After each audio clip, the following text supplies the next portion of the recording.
Hello and welcome to the Memory Arcade. So, uh, this is our sixth session of Final Fantasy V. I plan to wrap up all the Final Fantasies in as many sessions as their numbered title. Each fell apart when I needed 6 sessions for Final Fantasy IV because of course I did. These are long games and I never had that plan. Sorry. But yeah, where are we at? We're about to meet the Prophet Guido, to King, to Krilly in a vision, because I guess that's the level of storytelling we've now been reduced to, huh, Square? 1992 Square, who are already doing so much better at the storytelling than in the year before. No, honestly, Final Fantasy IV felt a little disjointed. Here and there, just stuff kinda just happened, sometimes quest objectives weren't terribly clear, and this is already so much better. Like, 1.5 years down the road, they're releasing the next full-length game, and it's already so much more cohesive, and the characterization is so much deeper, and the storytelling, and the humor, and it's just such a privilege. Well, privileges. Privilege is if you have the privilege to see a child grow up, and not a piece of media in retrospect 20 years down the line. But still, it's just very neat to see this evolution unfold. And yeah, let's see.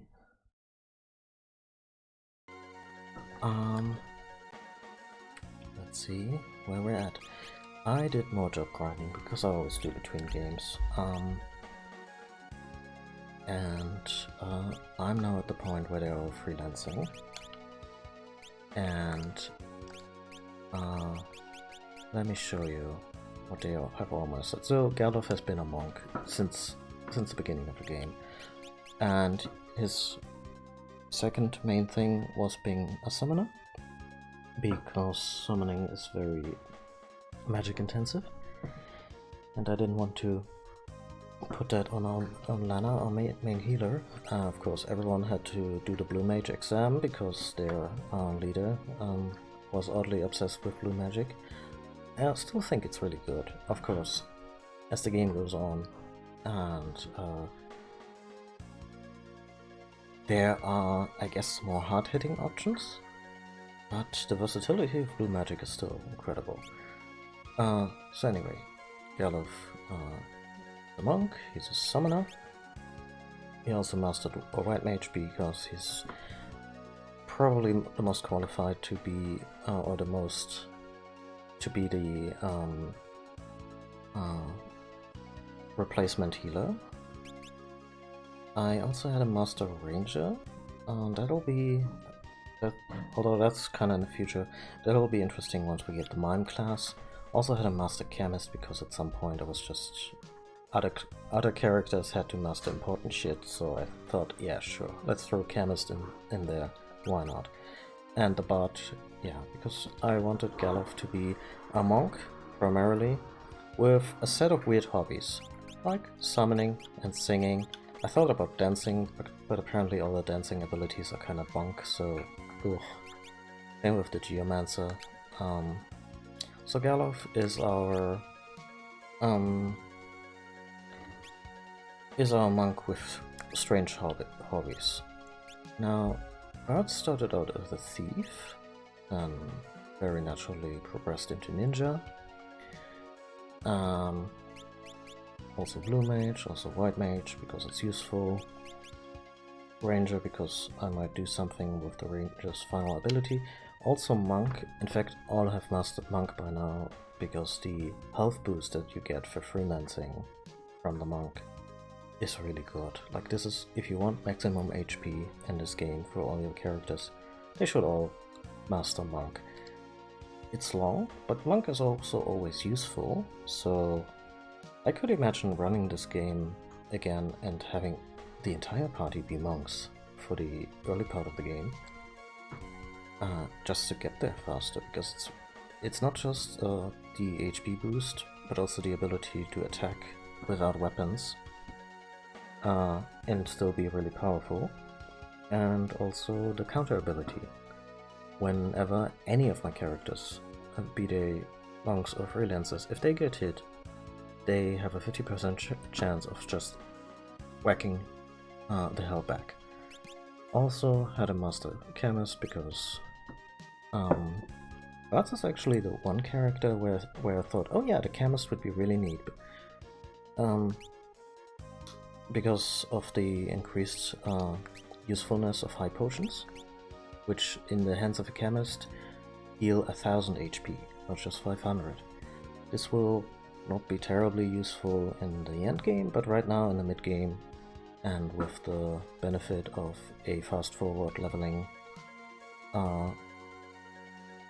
obsession, as you can see, I already have 35 hours on the clock in this game. I don't have exact numbers, but I would think that about 10 of that was just me hitting the fast forward button and running back and forth in select places where obtaining job points was relatively easy. There was a wonderful place for that in Gallows Castle in the basement. Those statues that we fought briefly in the last session. Turns out they have a level divisible by 5. So I was just spamming level 5 death and saw those job points go up because the large group of those enemies yielded 8 job points, and that's a lot in this game. That's more than a lot of bosses healed. Anyway, so primarily Bartz is right now using his ninja training to dual wield, and his dragoon training to jump to attack with 2 lance weapons or lance or spear weapons at once, while staying out of the way, while staying out of Way's harm, while remaining healthy, which, you know, as a part-time healer can be useful. He also has the various thief abilities like sprint and such, and see secret passages. We do that continuously now, and yeah, also the mug ability, so we can steal stuff from enemies while also attacking them. So Bartz is kind of a, I would dub him a war boy after Mad Max Fury Road because of that memorable slow motion scene of a war boy jumping forward with 2 explosive spears. And it's weird how that particular scene makes you root for that war boy, because he's been fatally shot and it's kind of his last hurrah, and it's creepy but also kind of, yeah, it's very witness me, as the movie coined it. Lana, our primary healer, and also our, I want to say, Sorcerer Supreme, because she has now mastered all the large catalog sorceries, and painfully, because the last level of that required 999 job points to be accumulated. Honestly, I wouldn't have done that if it hadn't been for that level 5 spell thingy that I mentioned earlier, because that would have just been painful in any realistic scenario. But this gives us double cast. I'm not using that yet, but later on with the mime class that we still have to get, that's for this free slot on the bottom right, it'll make a lot of sense. And yeah, also mastered monk because she needs a large health pool too, and a counter ability is nice even on someone who doesn't hit that hard. Ferris. Ferris I would call our Queen of Blades, alternatively the Lady of Pain. very similar images in my head of both characters. She started out as a knight, then mastered the Way of the Ninja and the Samurai, and the Mystic Knight. The Ranger, that's for later, and yeah, obligatory Blue Knight and Monks. And she's just really good with swords. Any kinds of swords, and right now she's relying on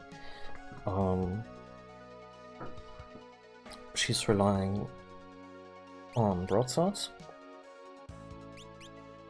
as a freelancer. Oh, and she already uses X-Fight. Yeah, so X-Fight is interesting. That's in some versions it's called Rapid Fire, and that's what the Ranger gives you if you master the Ranger. And it's... At first I thought, okay, the Ranger Rapid Shot, that's probably, you probably need a bow for that to apply, like the jump ability only works with lances and spears. Not so. The Rapid Fire is basically you attack 4 times at half power, but that's still a double attack in that game. You attack randomly, so in large groups you might be whacking the very same enemy who should already be dead, and you're still pumping needless damage into them, sure. But on a boss you're basically attacking twice, and if you're dual wielding you're attacking 4 times at full strength, or 8 times at half strength. Although this whole half strength thing apparently doesn't matter because it ignores defense. So yeah,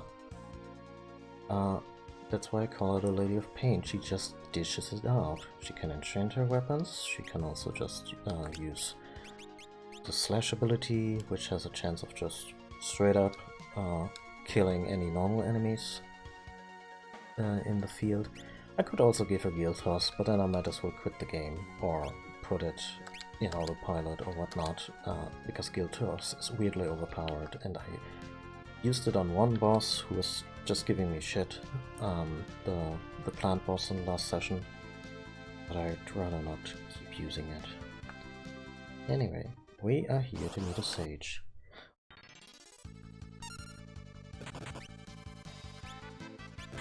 Also, Gwen might be joining us sometime during the session, and if I give her a very detailed and or convoluted recap of the story so far, you'll just have to sit through that.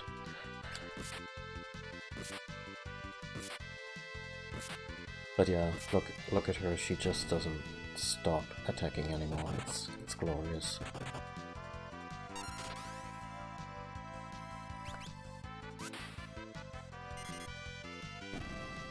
Lana, I haven't done really much, I haven't done a lot with Lana's offensive abilities as in terms of physical attack.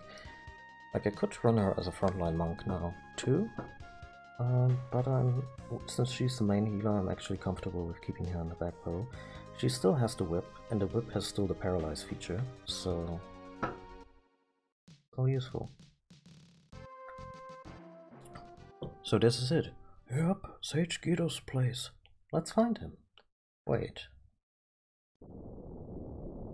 An earthquake.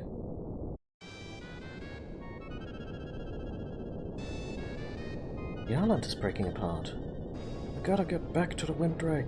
Hurry! This is where we got conveniently separated from our Winddrake, huh?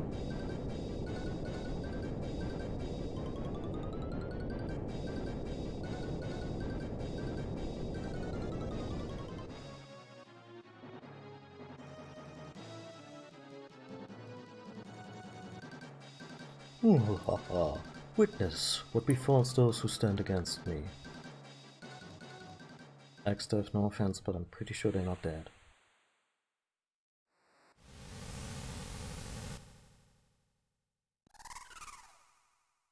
Yeah, that Winddrake just got a tune-up.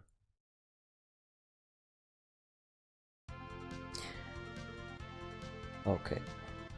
I'm just gonna awkwardly slink back to Galof's castle because I'm pretty sure that's where they will tell us where to go next. I have also another idea of where to go, another castle we haven't been to yet, but I like this to unfold as organically as possible. We're back already. This sucks. I've got water in my shoe. I'm gonna miss Galof. I've said this for 3 sessions now. I'm gonna miss doing his crotchety voice.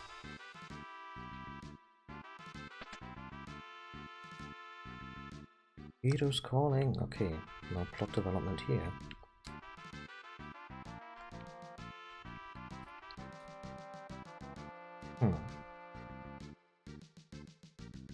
Okay, this is kind of Final Fantasy IV territory where you think, yeah, what would a player do after this? Probably go back and talk to Krilly again, or you know, wait for the characters to have some kind of planning conversation, because this might be a role-playing game, but it's still very much the story of these characters, and they will probably have some sort of ideas. But then again, hopefully this castle is right here. State your name and business. You shouldn't really leave these right next to the door. Stand down, this is King Galof of Baal. Let them in, you pretends. King Desert? King Z. King Desert is leading the fleet to Exeter's castle. Really? Desert's one of the Dawn Warriors, right? Yes. Oh, who fought along with that? This way, please.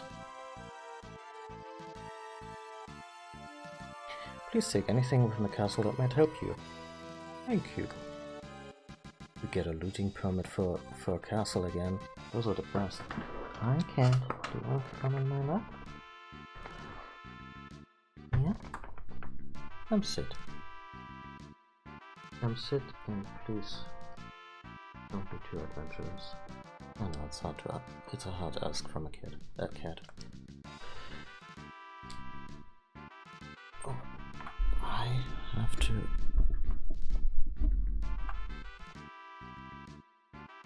I should have made provisions to play this game one-handed while I'm petting the kitty and urging her to. Oh, this works, kind of. We'll defend the castle until King Desert returns. He has so many more soldiers than we are. We can destroy that barrier around Exeter's castle. Yeah, that's the big trick now. Huh? We haven't really talked about that. King Desert is away, leading the fleet to Exeter's castle. It should be noted that in some versions, X-Dev is actually written the letter X dash Dev. I prefer the more, I wanna say, naturalistic spelling. If anything, X-Dev was always a stupid name. I'm not gonna mince that.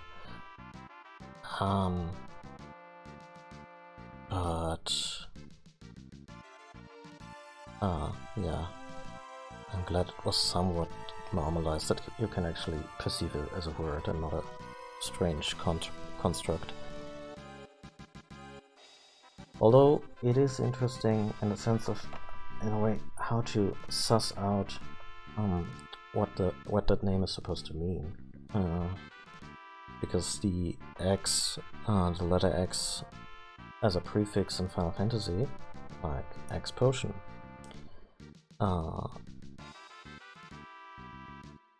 X attack, kinda always,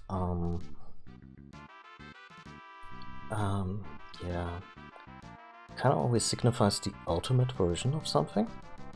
So in a way, he's kinda like the ultimate death or bringer of death.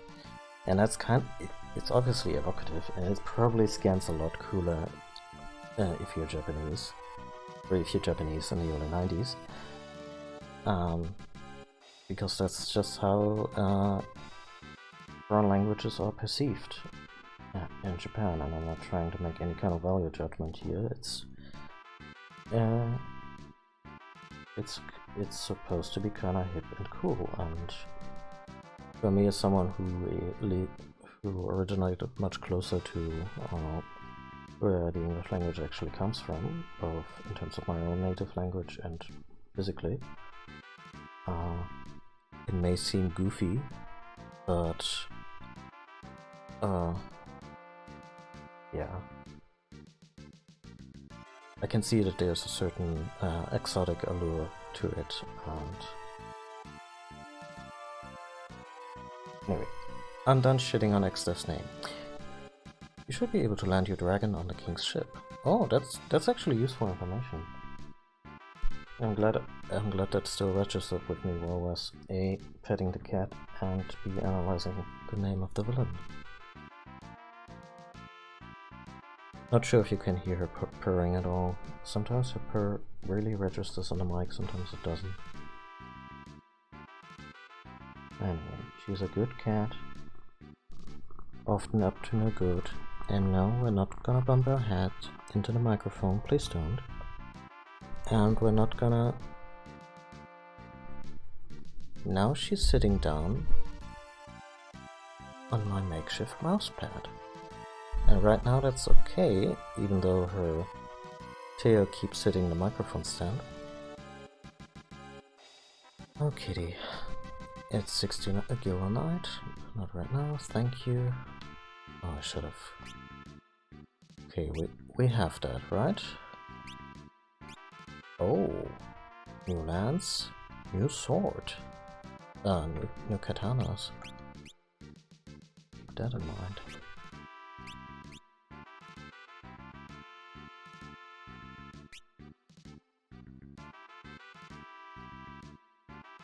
So there's the golden set, there's the headband.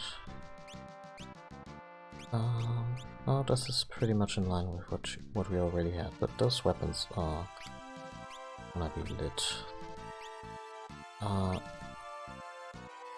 Actually, I'm gonna quick save.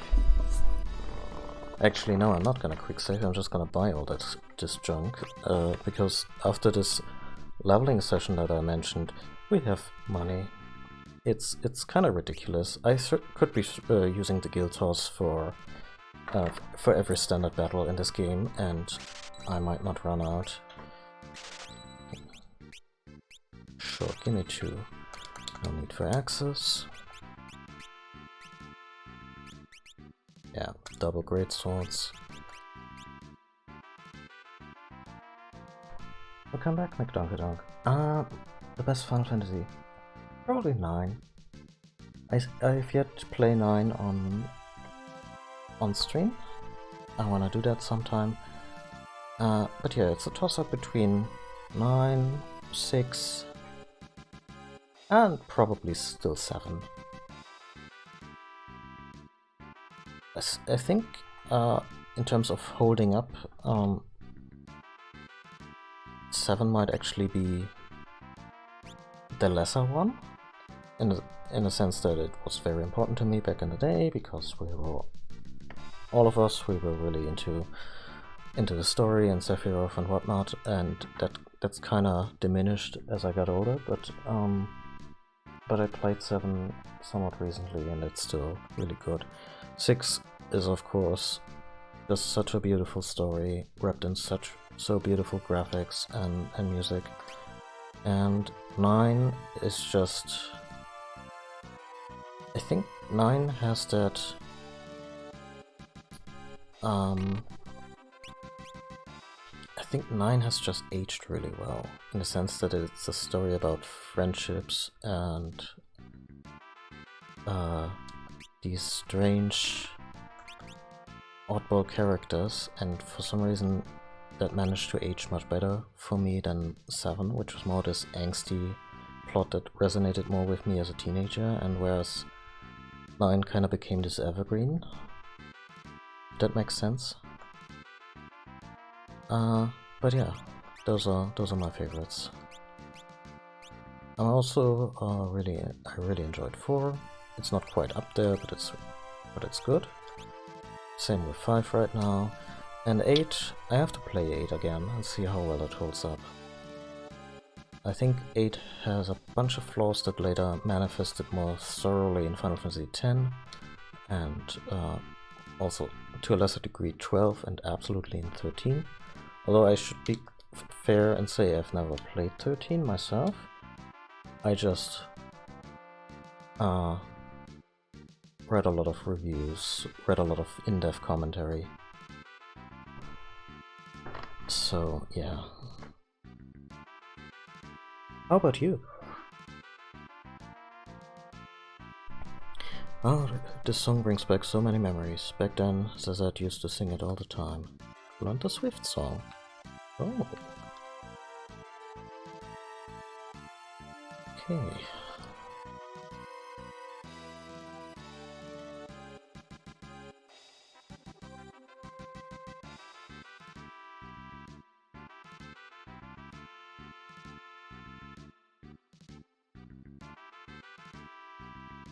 Just a sneaky chamber pot over in the corner. I feel like there's something quite important within these pages.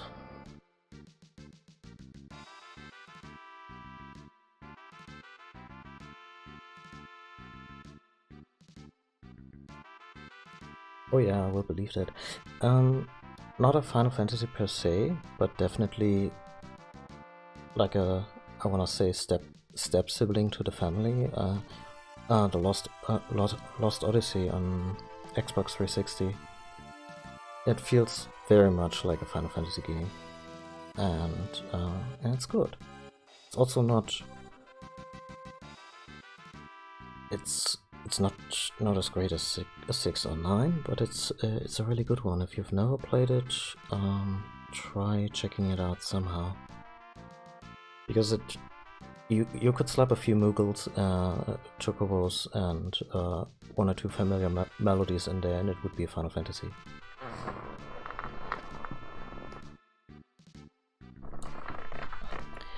This is the library's oldest tome, however, half of its pages have been lost, so it cannot be read. Ah, we've seen this before. In the other world. I swear I've seen a book that looks just like this. This is a book chronicling the horrible atrocities visited upon the land by Exter 30 years ago. Such a nightmare must never be allowed to happen again. We can't find the remaining half of that book anywhere. We've looked over every book on the planet. No, we can fix that. So I'm not sure if I'm gonna dive into Final Fantasy VI right away after finishing 5. Because I try to sometimes switch it up, both for me and the viewer, to keep it interesting. I picked up the Forbidden Book. Okay, I'm sure nothing's wrong with that. This book is too heavy. I can't carry 2 at the same time. What? Oh, everyone just flips through books and leaves them lying around. It just burns me up. Here there, let me put some of these away.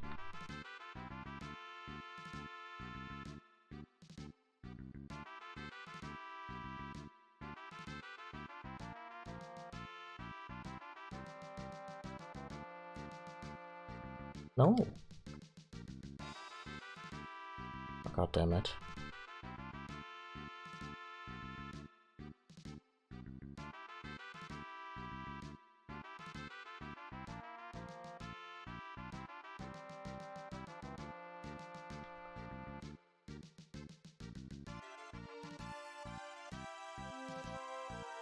Ronka.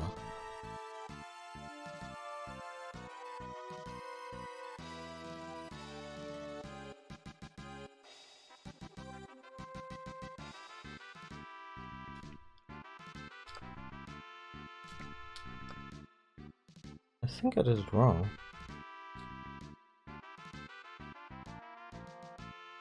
Oh, okay. We get to do over. That's good. But yeah, I definitely want to play 6 soonish.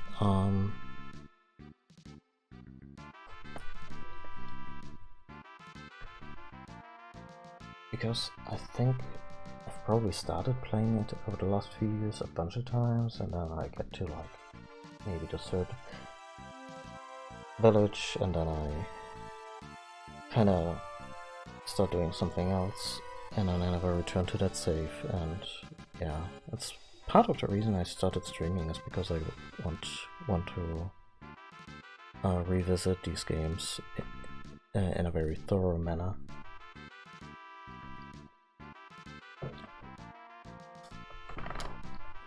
Okay, Forbidden Book.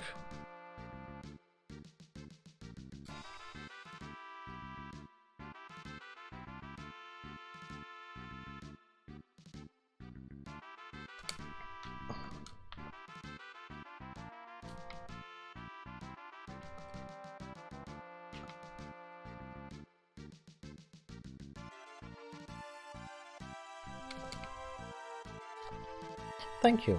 I'm going back to my room.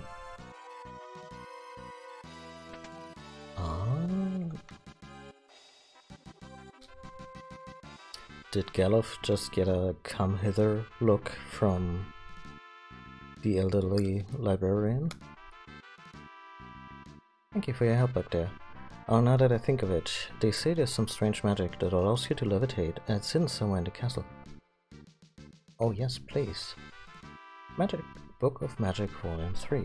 I'm a mage who knows how to lance. This is the secret to my strength.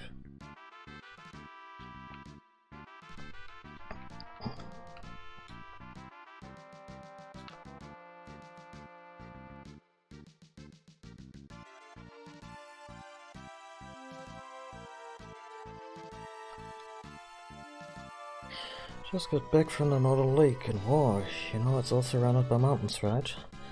Well, I was up there, and this huge eye started glaring at me. It's amazing, I made it back alive. It's amazing I made it back alive, sorry.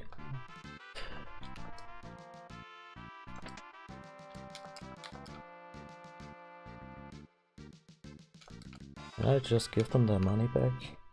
I really don't need it.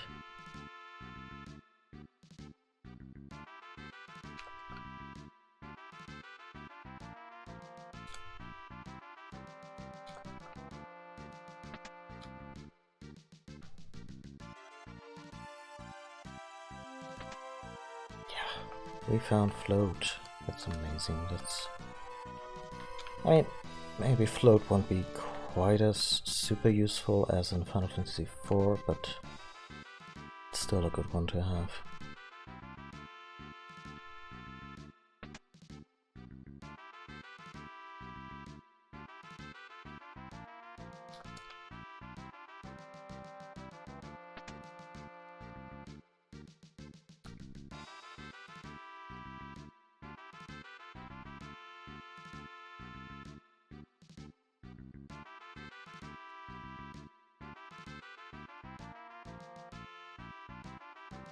Okay.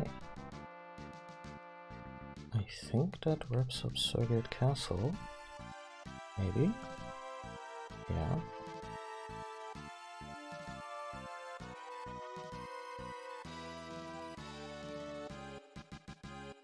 Yeah. You mentioned we could... Oh, that's just the shop. Did we already rest? We did not.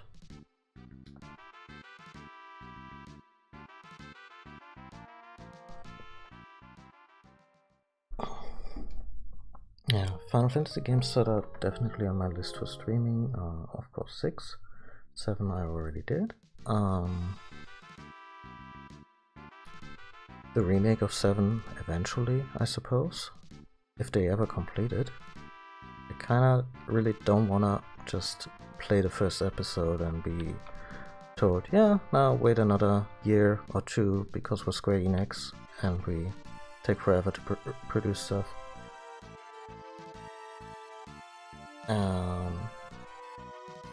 9, definitely. 12, because I thought 12 was pretty neat, what I played of it, and I want to revisit it. It's kind of like if Final Fantasy X, Yeah, yeah. Right now I wouldn't even know what to get it on. Like, there's a rumor that it's coming to PC, which is neat. It's obviously coming to PS4 first, but PS4 is also on its way out, so the whole thing might not even come to PS4 in its entirety. Like, this could happen. It would be a dick move, but it could happen. So I'm guessing PS5, because it's backwards compatible to the PS4. And I'm kinda in the market for a PS5 to have an alternative to my PC and play more Bloodborne, because I miss Bloodborne. I haven't seen it yet. I've been kind of trailer averse for the last couple of years. Maybe it's a byproduct of the MCU movies. And I'm like, yeah, I'm just gonna see it anyway, so I'm just gonna give me the basic premise, maybe a first trailer, and then don't tell me anymore, so I'm more surprised by set pieces and cool little details. That's not to say we can't talk about the trailer here. If there was something really cool we want to talk about, absolutely. Especially since it's a game that we've already played.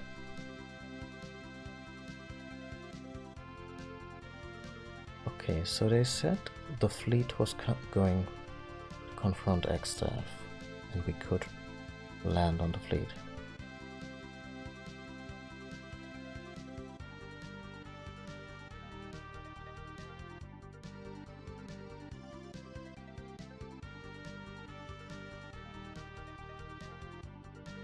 Yeah, so I have a definite interest in the remake. I'm a little worried.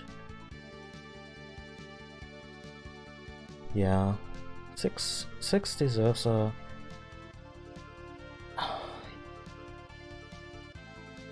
It deserves to be played by more people, and it deserves a good remake. But even with 7, I'm a little worried that they... Like, one thing that I always come back to is Cloud as a character in Final Fantasy VII was a lot of gloom and doom and teenage angst and all that, but Cloud also had humor. He was a snarky ass, he was a show-off, he was a lot of different things. And the lesson Square took from that was, oh yeah, the teenage angst really sold. First of all, let's make the protagonist of Final Fantasy VIII like that and crank it up to 11, to the point where Squall had a lot less variety in his character and was a lot more one-dimensional than Cloud. And also, when we revisit Final Fantasy VII, we're gonna turn back the clock on Cloud's character development to make him angsty and miserable again, because apparently that's what people want to see. And now I'm worried that they're making the remake and all the character traits are just gonna be these cartoonish exaggerations of the more nuanced writing that we saw in the original game, if that makes any sense. That Cloud is just gonna be all gloom and doom and misery. That Aeris is gonna be this saint, this saintly figure all the time, even though she was a scrappy survivor and a smartass and very humorous. I don't know. It's I'm not sure if I'm putting it in words very well, but I'm worried that the characters will be distilled to their more memorable character traits without the nuance that the original writing had. Because when I played Final Fantasy VII on stream a few months ago, there was a lot there. that subsequent interpretations of the characters just don't pick up on anymore. I also don't want Barrett to just be the gruff black guy. That's a trait he just often has in post-Final Fantasy VII media, even though he's basically the fourth main character and an essential part of the story, and his character development is really important. Ah, well, look at that.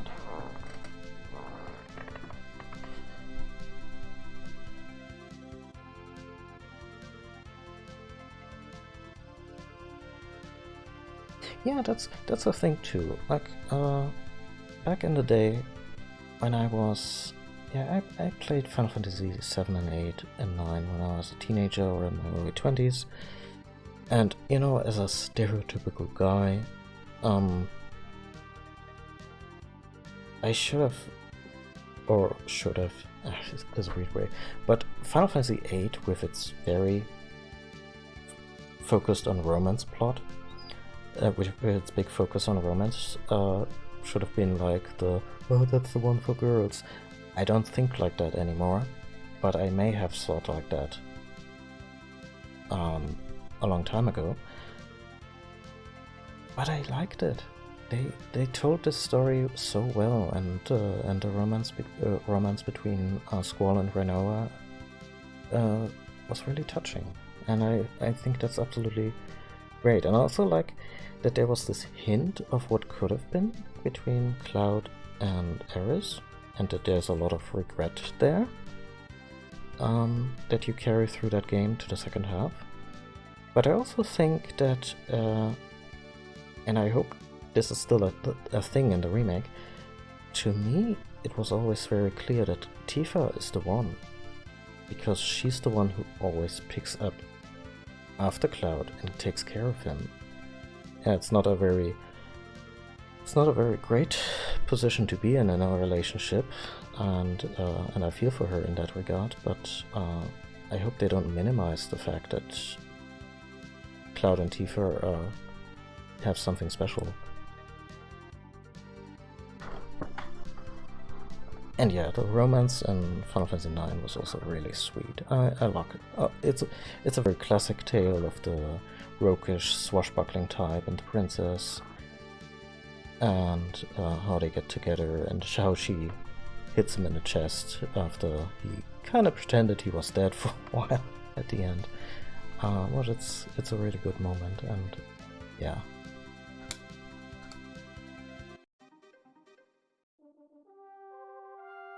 Oh, right, so that is the one with the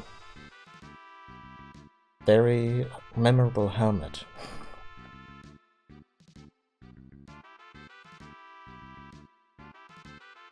Yeah, that's a thing though. I don't wanna mess with your opinions on the game. They're perfectly valid and fine, but apparently the Zack Aeris thing is kind of a mistranslation, in the sense that they weren't really dating. Like when she mentions this on it was more like the phrase used in the Japanese is more like, yeah, there was a guy I liked, as in she had this crush on him. So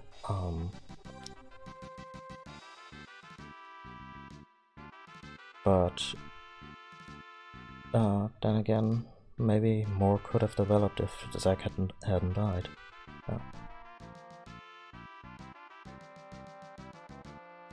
Hold your fire, they're friends. I don't know which of the major gaming blogs it was, which had if it's Kotaku or Polygon, but there is a very long and probably still ongoing series that focuses entirely on the translation of Final Fantasy VII and all the finer points of the Japanese script that some translations didn't get across.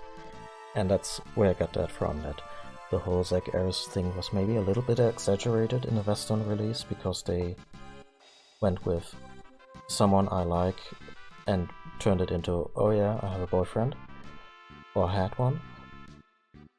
and but it's a very good read overall, and I recommend looking it up because it gives a lot of nuance, or communicates a lot of nuance. Yeah. Yeah. If I remember to, I might look it up myself when I'm on break later and post the link in chat. It's a good read for Final Fantasy fans, definitely. Anyway, if it isn't Galuf, aren't you a sight for sore eyes? Says it. How the devil have you been? Managing? Barely? These friends of yours? This is Dorgan's son, Bart. Dorgan's son? The ladies are nobility from the other world. Well met. I'm the swordsman Cesar. As his enemies say, you mess with Cesar, you get the horns. Oh, not King Cesar? I don't think it suits me all that well.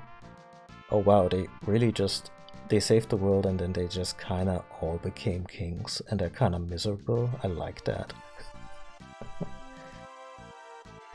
Sure doesn't. I'm the same way. Oh, peasants are starving. Ha ha ha ha ha. Yeah, that was kind of mean. So, can you get us into Extev's castle? You're halfway in already. For now, go below deck and rest for a bit. The fireworks will start soon enough.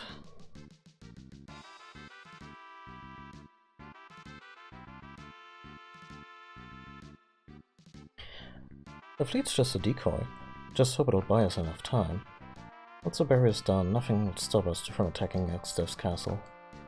There's 4 towers, but so long as we destroy one of them, the barrier will be disabled. This is where the big love for Star Wars comes back in among the Final Fantasy writers. For now, go below. Yeah. Oh, we can take off again? I just really wanted to pet the Windrake because that Windrake... No.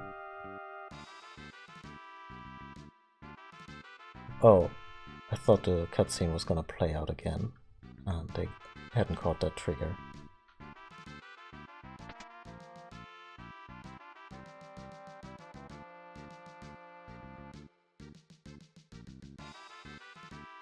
I like how across worlds, and also across various civilizations, there's basically just one model of ship.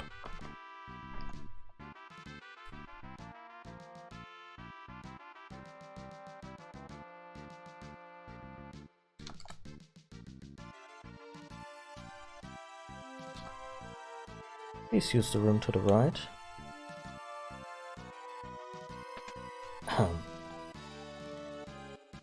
We're digging a tunnel through the ocean floor. Say what now? There's always this one poor sailor who gets seasick. Although I shouldn't talk.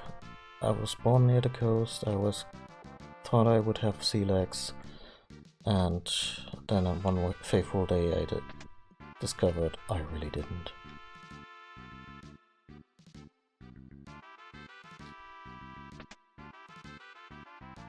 You know what I look forward to in Final Fantasy VI? That the D-pad no longer advances text boxes. Unless I completely forgot about that, and it's also a thing in 6.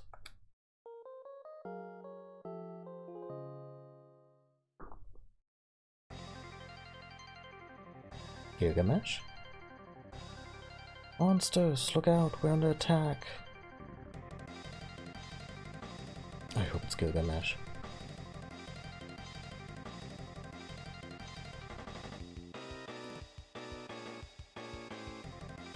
Wait.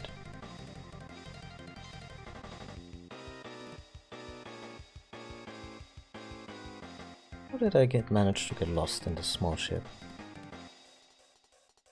The fleet... Anyway. Says out, what's going on? Hexdev somehow is gotten a jump on us.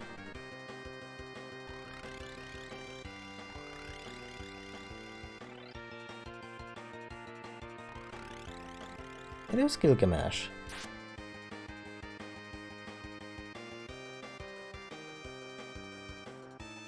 Surrounded.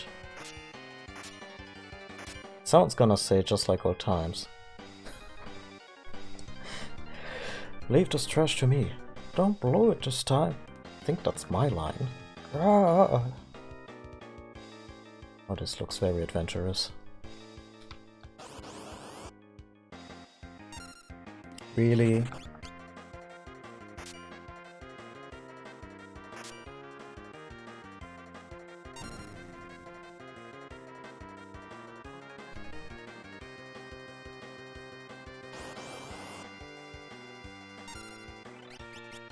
I'm insulted.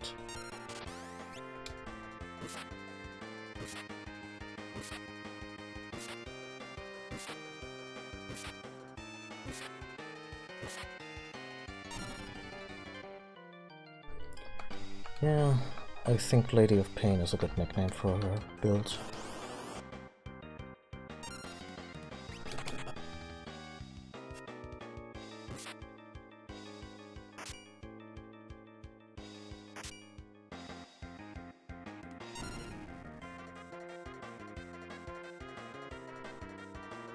Probably don't have to fight the rebel, but I like this music so much.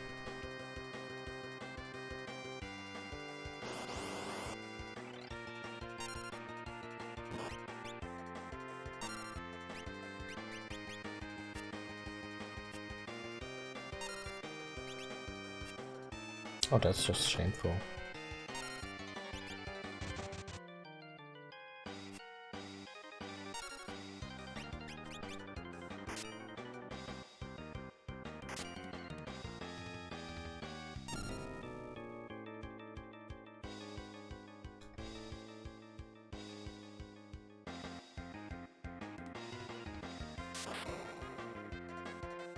That looked dope as hell.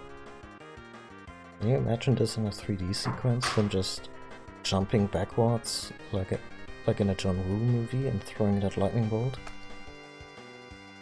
Ah, blue skies and a rolling sea. It's a day like this that you get your high on life, but you sirs are harshing my boss.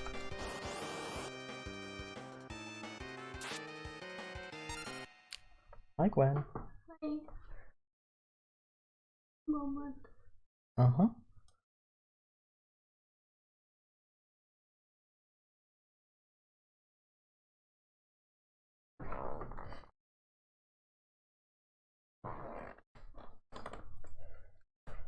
So Gwen is gonna join us in a minute, but yeah, let's steal some cool shit off of Genji gloves.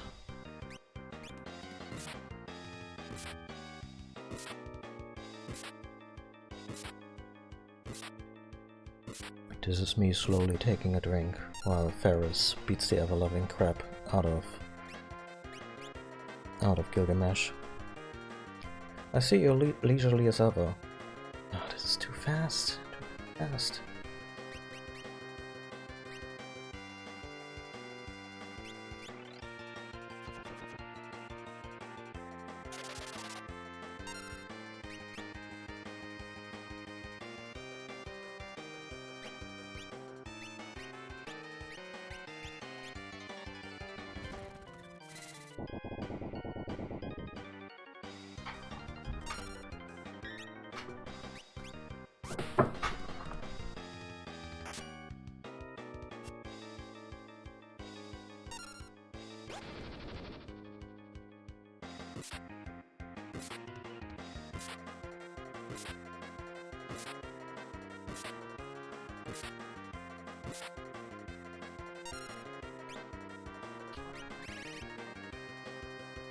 Anything cool?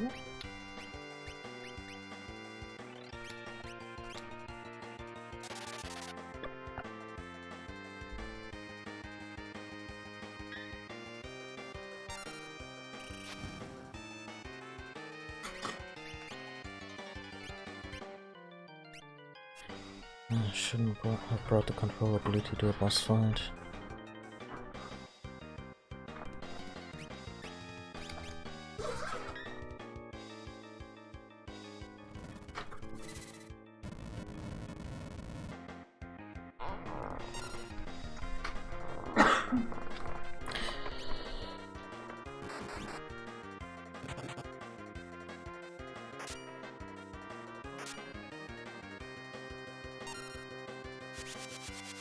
Okay, now I can do something. Okay, so I'm currently in a boss fight. Against recurring villain Gilgamesh. Who sounds really important, but he's kind of a bumbling idiot. But also in kind of an endearing way. Like he's this right-hand man of the main villain X-Staff. And we've fought him like 3 times by now, and he's, yeah. He thinks that he's hot shit. He really isn't. Oh wow.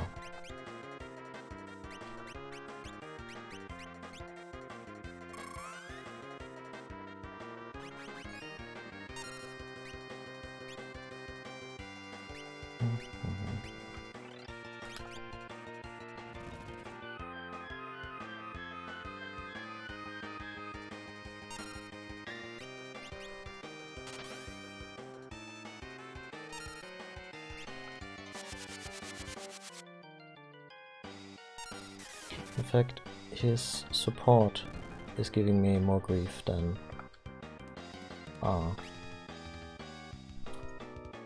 he himself. If I go, I'm taking you with me. How about going for a swim? Just mean. Oh, whoa, whoa, whoa. Hey, foul, that's playing dirty. I'm not supposed to be the only one on the drink. Don't think I'll forget this, you... My hands are going numb. I'm coming, hang in there. That pun is so bad I'm gonna fall on purpose. That poor Windrake. Oh, Windrake, good timing. Now it's our turn to strike. Quit hanging around and get over here. And with the puns, boy.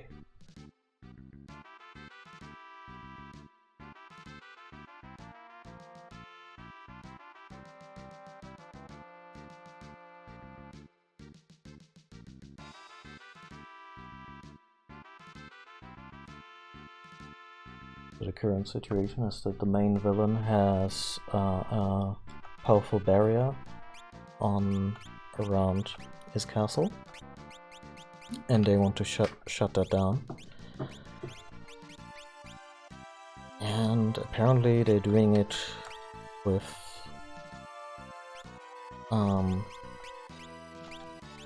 by digging through the seafloor while using a massive fleet as a decoy. I haven't quite figured it out myself. And yeah. It is odd, yeah.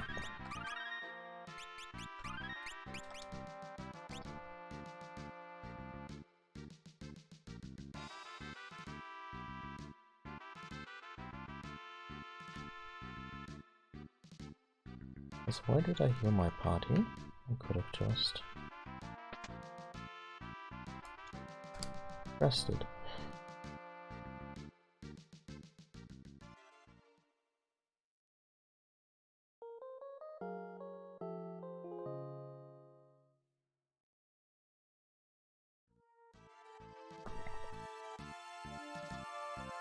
What are you making? I'm trying to make up removal pads. So I can put them in the washing machine to use. Oh, okay.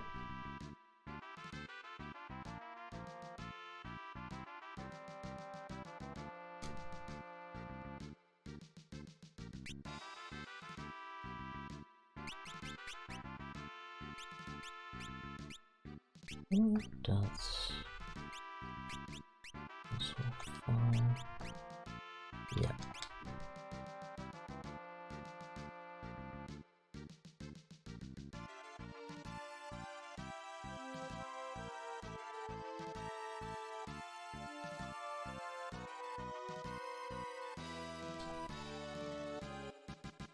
I'm not really sure what to do now. Game's sometimes really iffy about telling me where to go next, so I guess we'll just take the windbreak again.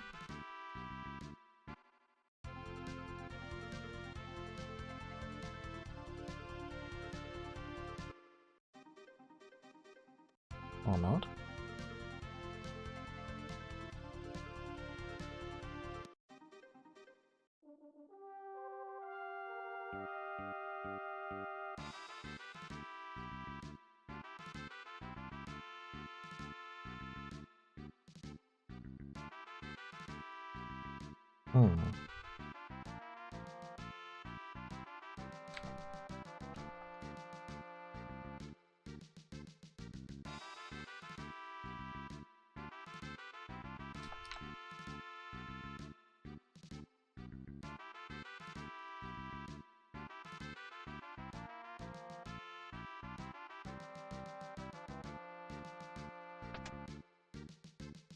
Oh, there we go.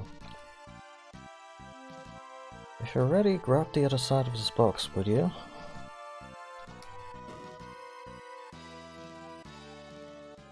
Secret tunnel through the ocean. We're off. We have a little submarine. Ooh. Yeah. What's going on? The fleet's only a decoy. The real plan is to get to the barrier tower by submarine. Well, that's kind of brilliant, actually. You expected any less? The tunnel that leads to the barrier tower has been completed. Let's go. Can I do other stuff with the submarine? Oh. We'll retreat for now. Okay. I want to control this. Okay, I'm guessing we need to finish the first thing with the tower before we get the submarine. Like right now, it only moves between the fleet and the place where we need to go to shut.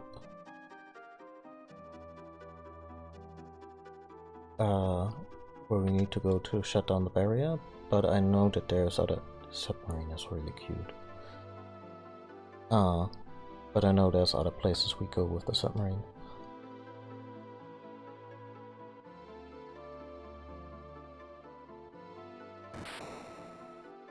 Oh, that works.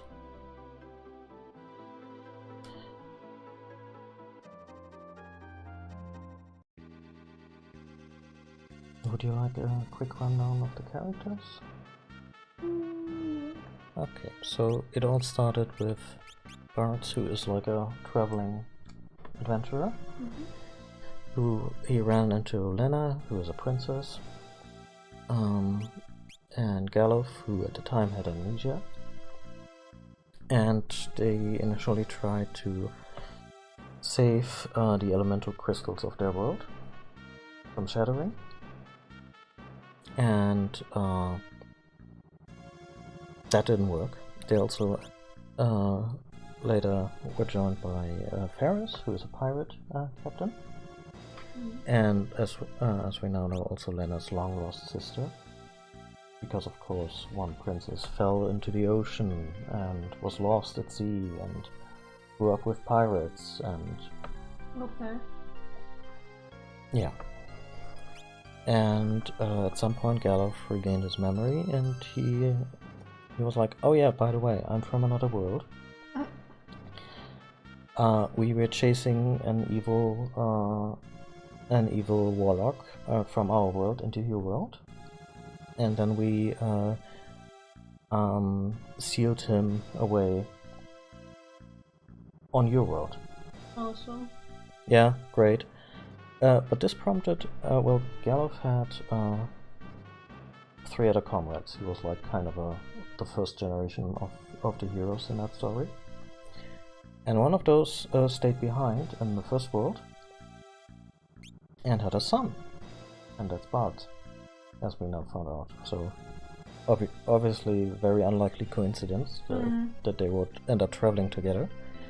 Galuf now has remembered everything and we're now in his world, still chasing after the evil warlock, who has fortified himself in a castle with the barrier.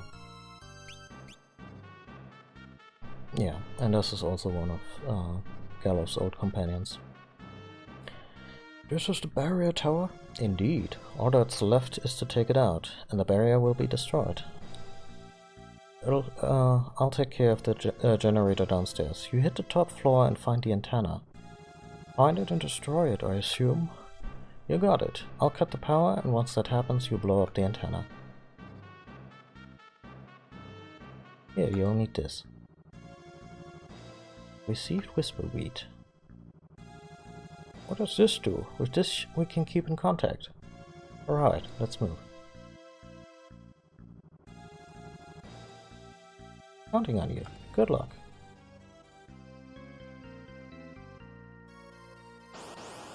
But what if we go down to the generator?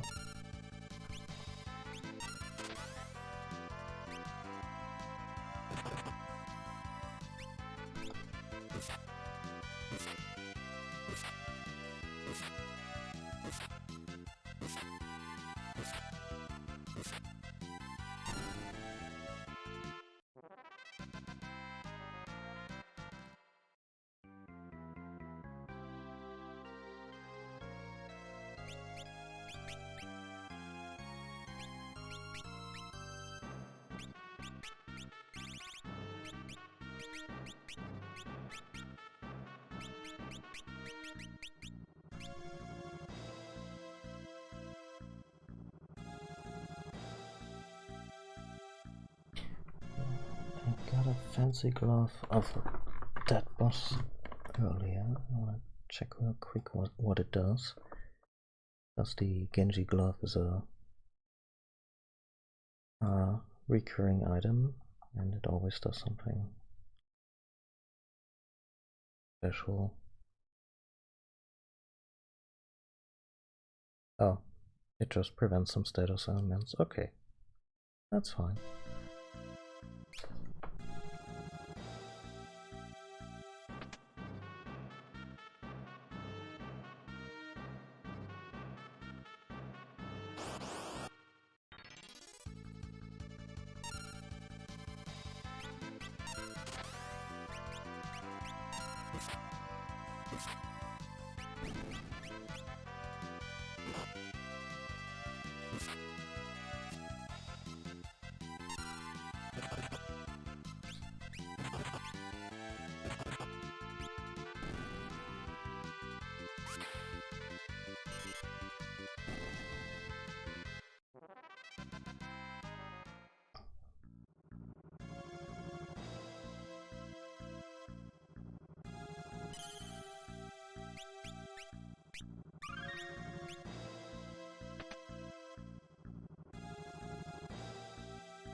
The game keeps giving me large sums of money and I really don't need them anymore.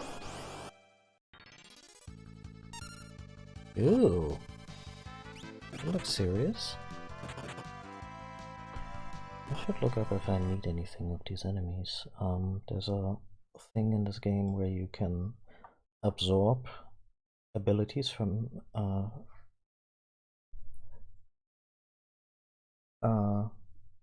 certain monsters and put them into your own arsenal.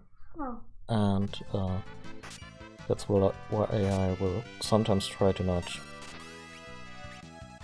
damage certain enemies and use the control ability to take them over.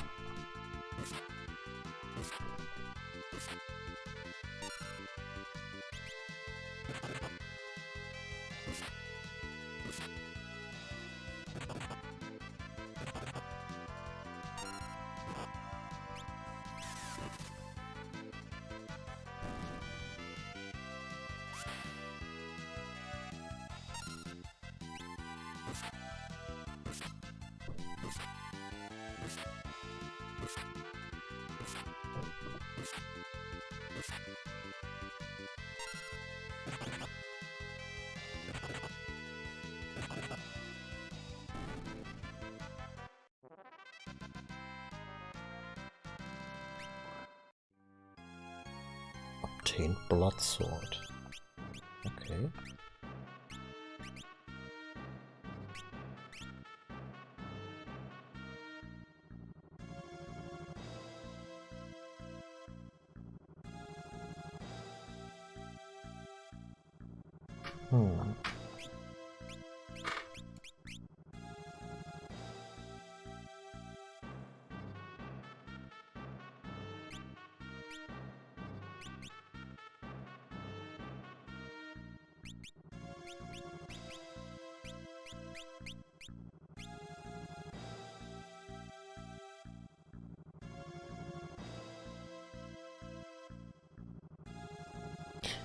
The tricky aspect here is that oh, this is actually good. There are these level-based attacks, where in order for them to have any effect, the target needs to be a certain level. And the level needs to be... Your current level needs to be divisible by that number. So if someone casts level 5 Death on you, if your level is divisible by 5, you drop immediately. And I need to get the level 2 and the level 3 abilities here. Or I would like to. And right now, all the characters are at levels that are divisible by 3. Oh wow, this is really cool.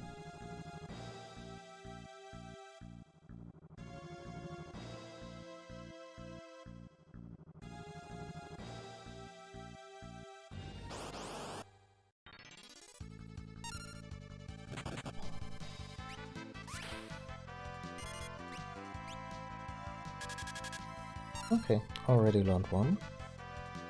Time slip. What else?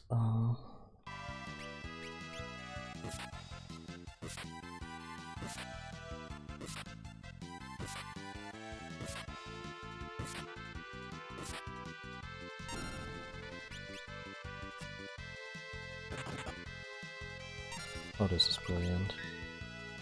I've kitted out Ferris to the point where she attacks 8 times on her turn.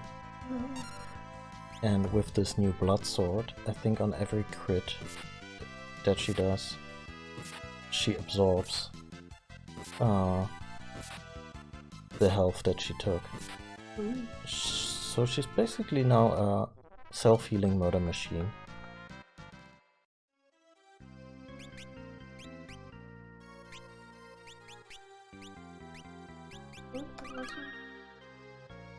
Yeah, but that's how I think of Ferris. She's a good person, but also a little bit scary.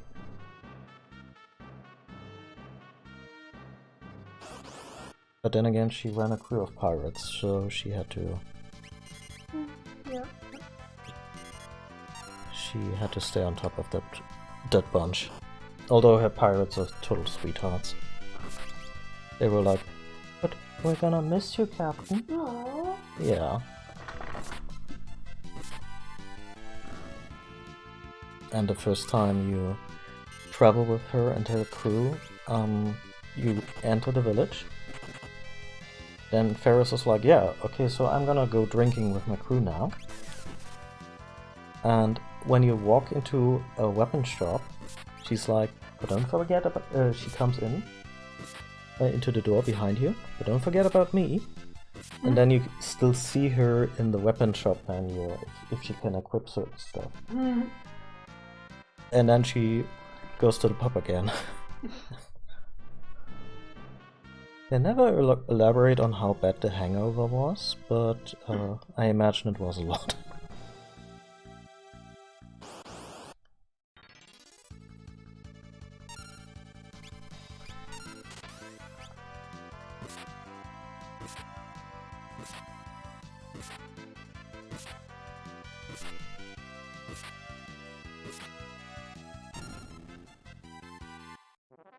That's just obscene, what she's dishing out at this point.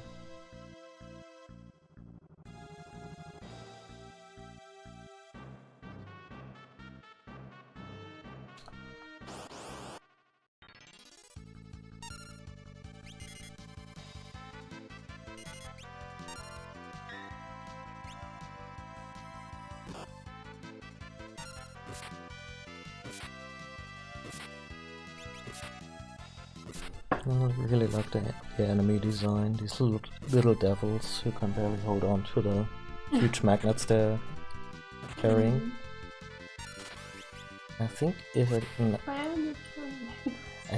they attack you with their special magnet attack, all your metal-based items are turned off for the rest of the fight. So you lose your sword and all that. They're not taking it away, it's just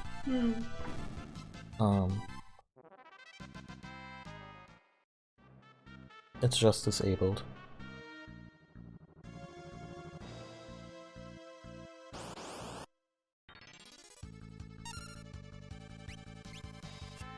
And here's one that I need to...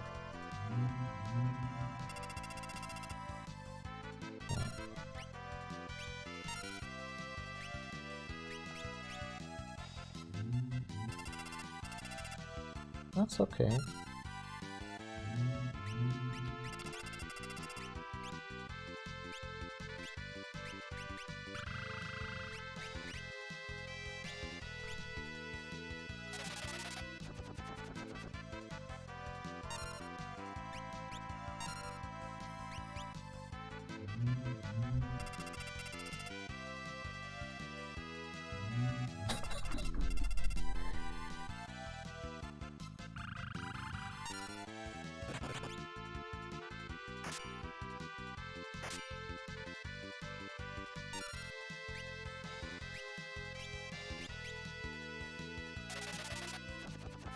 This is one where I have to learn one of the abilities. They keep throwing up the level 4 spell, and this one halves your HP. But they can never kill you with that. Because it just halves it.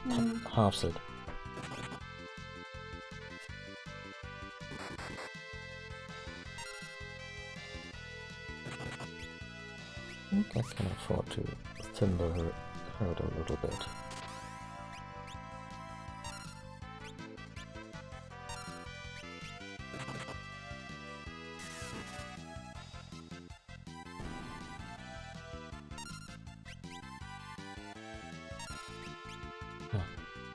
Damn it.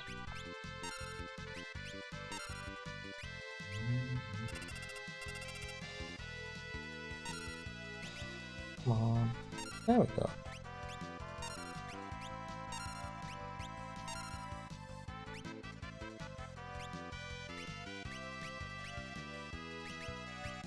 Oh.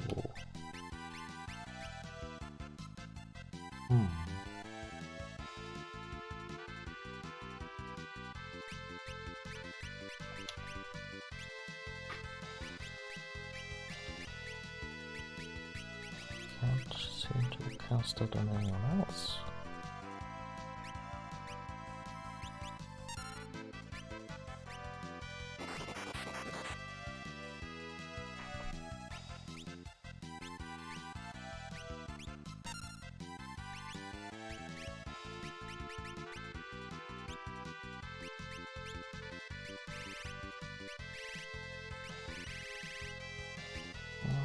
Looks like we can't land this here.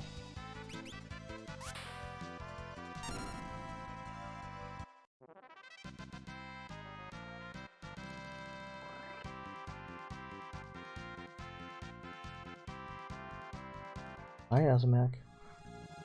Hello. Yeah, apparently I can't learn this spell yet here, because, they can't call it on anyone else.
And if in that world there will be sports triggers. I mean, Final Fantasy worlds always seem kind of, at the very least, on the brink towards industrialization, so there's definitely a certain momentum forward.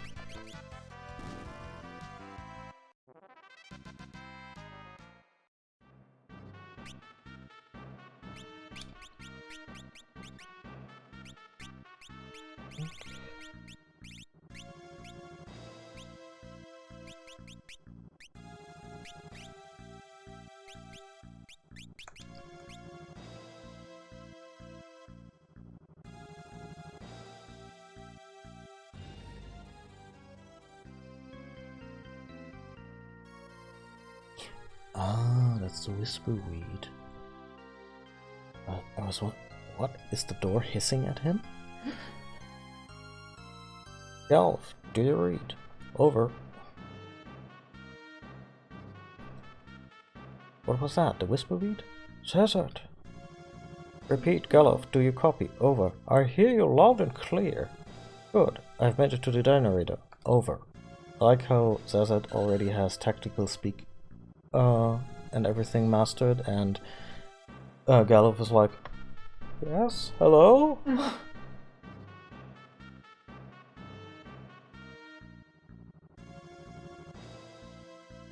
Like to thank my mother?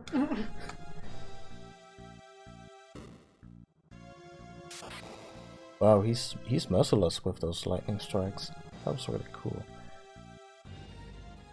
That's it. What was that? Don't worry about it. You can get to the roof as get to the roof as fast as you can. Over. Gotcha. Over.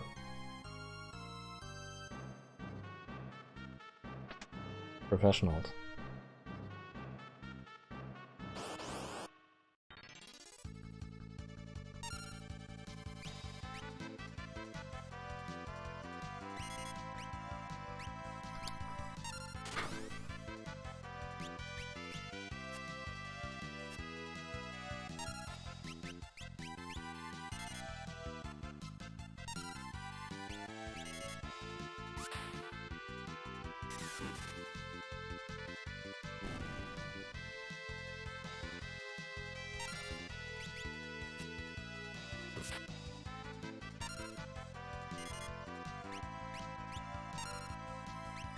Oh.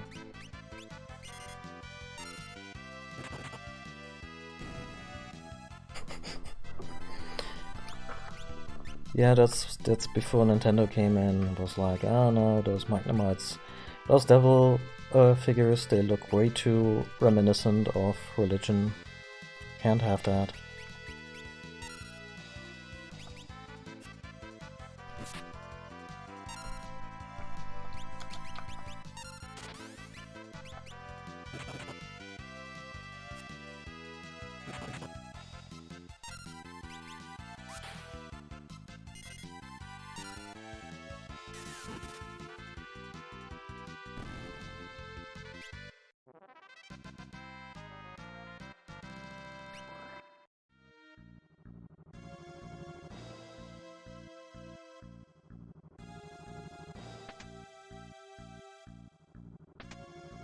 It's a trap. Monsters attack. A red dragon. I need to learn from this too.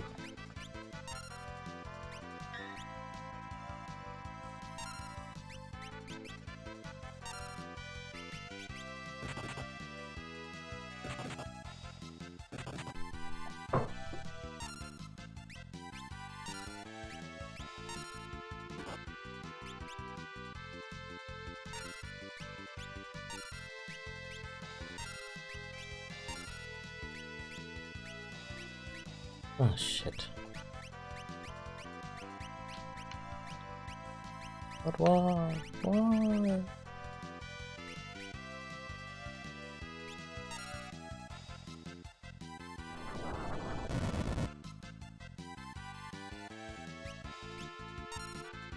It's just mean. Like, in order for me to learn that ability, I need to use it on one of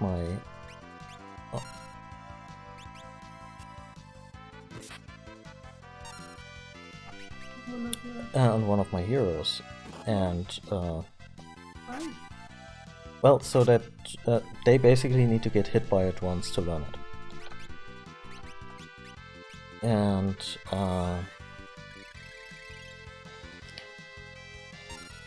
yeah, and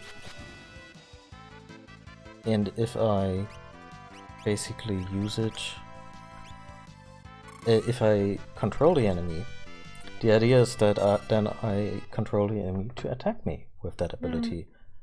But for some reason they are now like, oh yeah, no, it doesn't work like that. So now I could still do it by casting the reflect spell on the enemy, controlling them, having them cast it on themselves so it gets reflected back. And my characters, yeah, I don't know the reflect spell yet.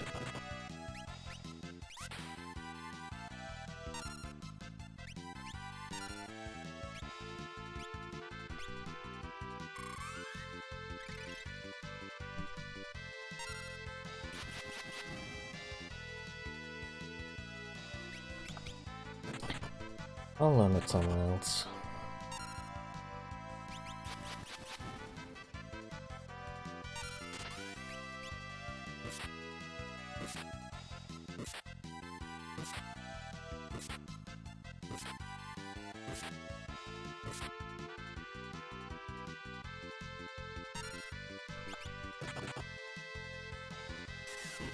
Oh, this just turned dire.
He said I should get to the top of the tower as fast as possible. He never said I shouldn't build a little cottage on the save point and sleep in it for a night.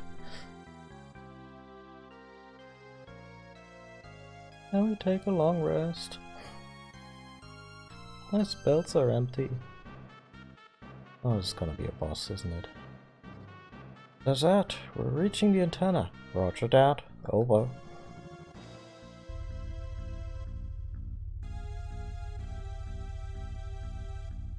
must have reused some of that for Final Fantasy VI, I'm sure. No! Destroy the antenna!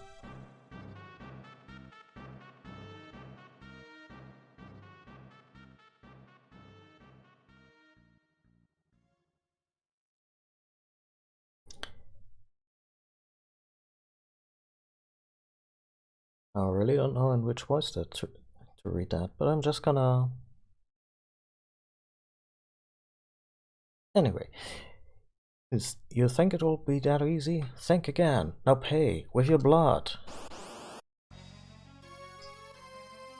What the fuck? What is that? That's Final Fantasy enemy design at its best. I love it. They do cosmic horror and body horror really well in their monster designs.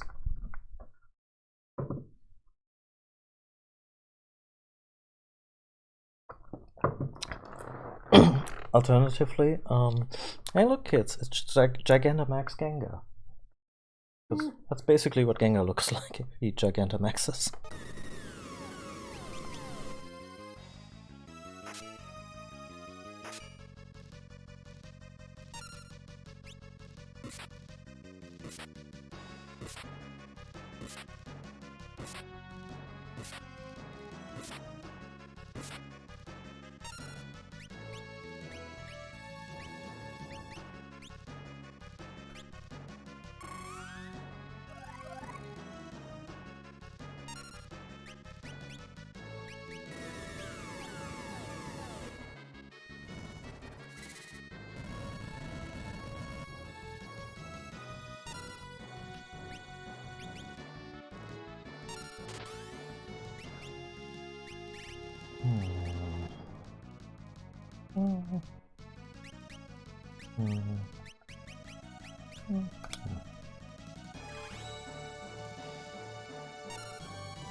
A lot of damage.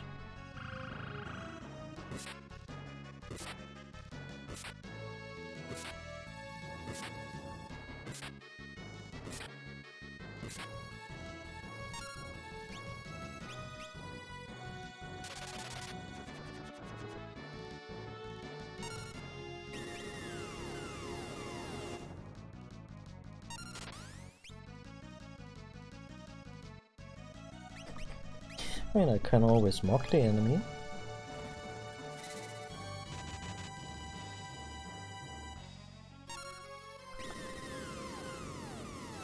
Very good use of my turn.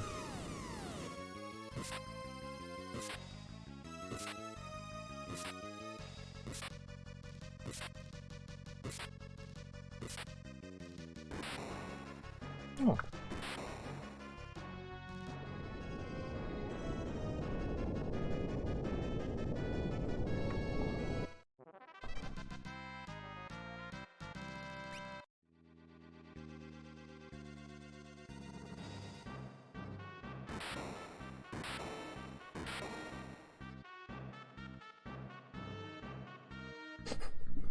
They did a little happy jump. And that's how it's done. Cesar, can you hear me? It's done. We destroyed the antenna.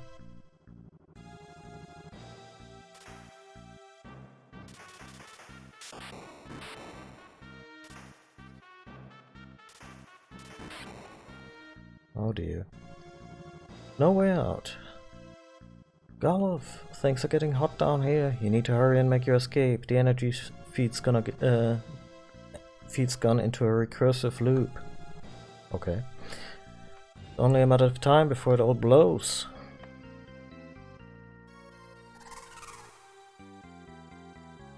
The Wind Drake. He can fly us out.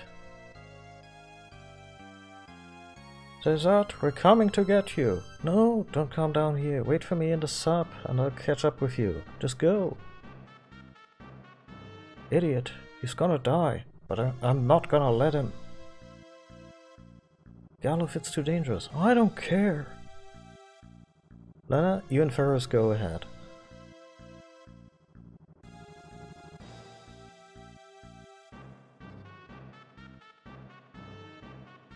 Desert, you know all along something like this would happen, didn't you? You knew, and still you sacrificed yourself. Galuf, wait for me in the sub.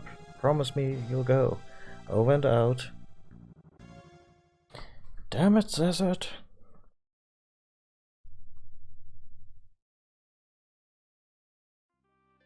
Of course I knew. This was my plan. How could I not? But it would have been too dangerous for any of you to go in my stead. 4 new warriors have been chosen by the crystals. They must be the ones to fight X-Death. Galuf and Bartz, Lena, Ferris. The rest is up to you. Don't worry, I'll always be with you when you need me. This sucks.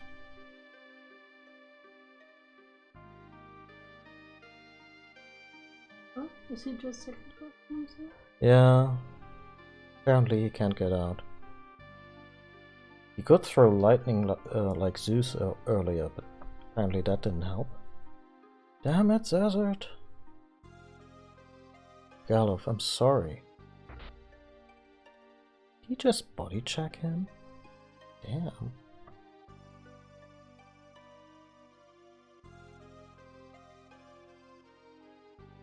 That poor Windrake. Birds, take me to the sub. Galuf says it. We made a promise. Please let me keep it.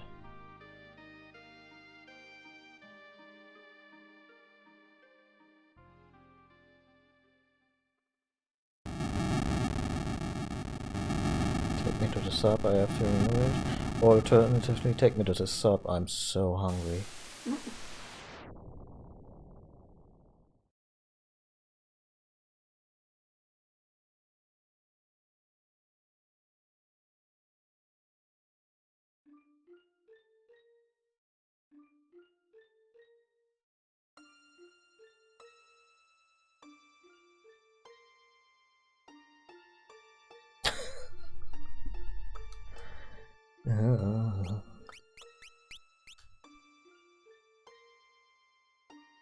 Nothing could have survived that blast.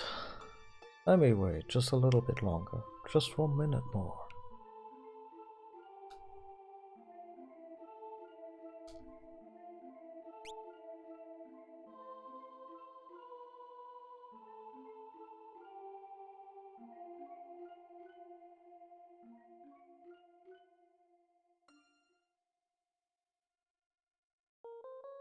That looks uncomfortable.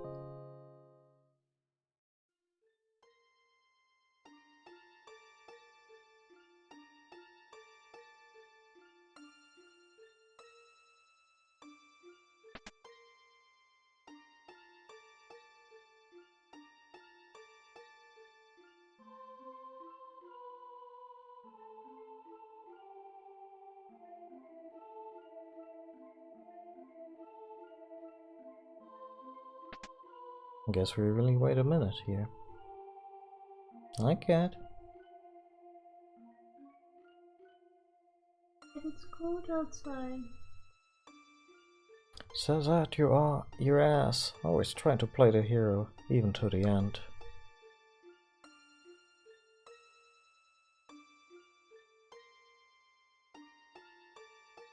With a submarine, I reckon it should be an easy task to locate Guido's cave. Yeah, a lot easier than swimming. How's he holding up? He'll be alright. He just needs a little rest. Alright. We've got to keep moving.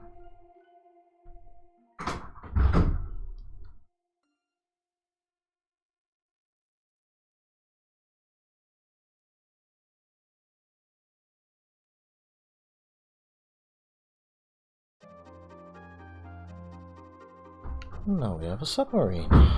Okay.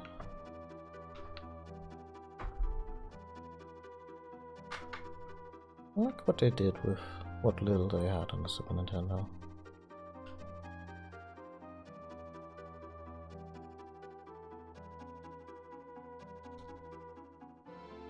Oh wow, that's a lot.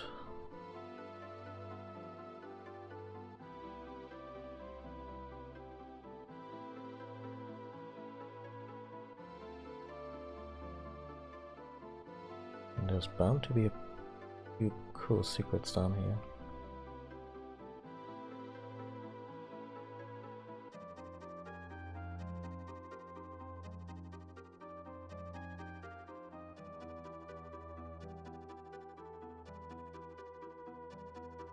Oh.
Hmm.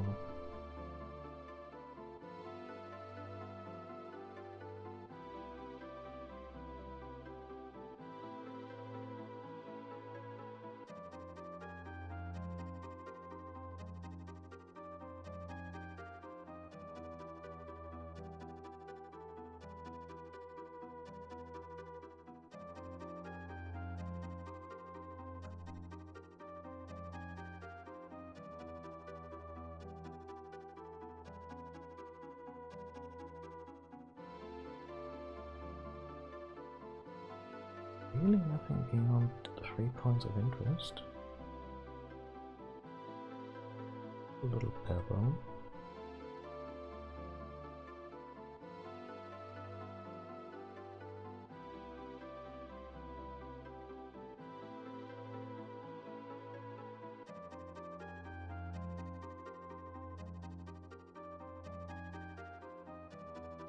Oh, that works. Where are you from? I can't believe you'd come all the way out here. Legend has it that 500 years ago they sealed something beautiful in the forest to the east. Because you always seal beautiful things. The Sentius Forest of Moor protects the seals.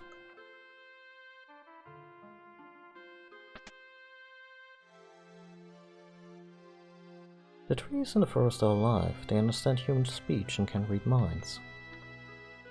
Wood sprites usually are too shy to show themselves, but if you peep into holes in tree trunks, they might talk to you. okay.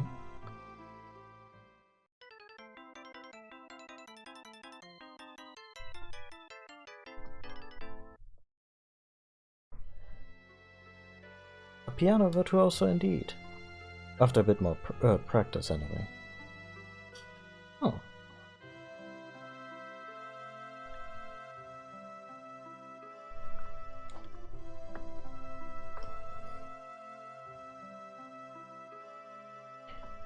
They say that in the deepest parts of the Forest of Mu is the Guardian Tree, which protects the seals. I got lost in the forest, a strange little critter had helped me out. It kept calling Kupu Kupu or something. Yeah, that was a mock.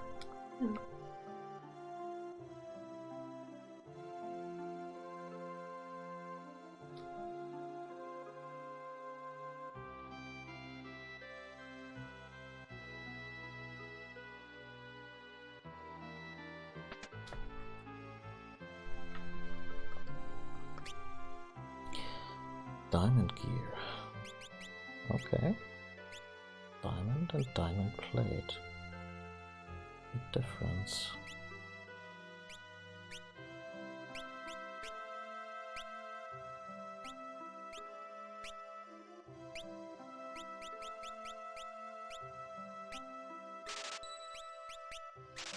I was just gonna buy one of everything because I need to get rid of that cash.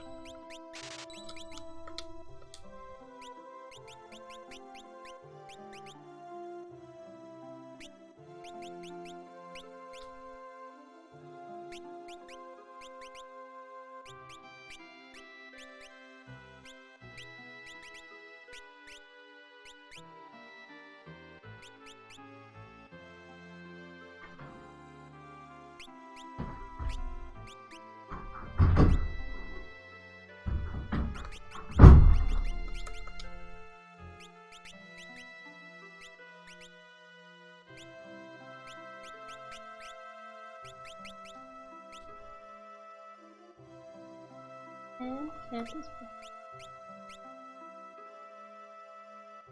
Indeed.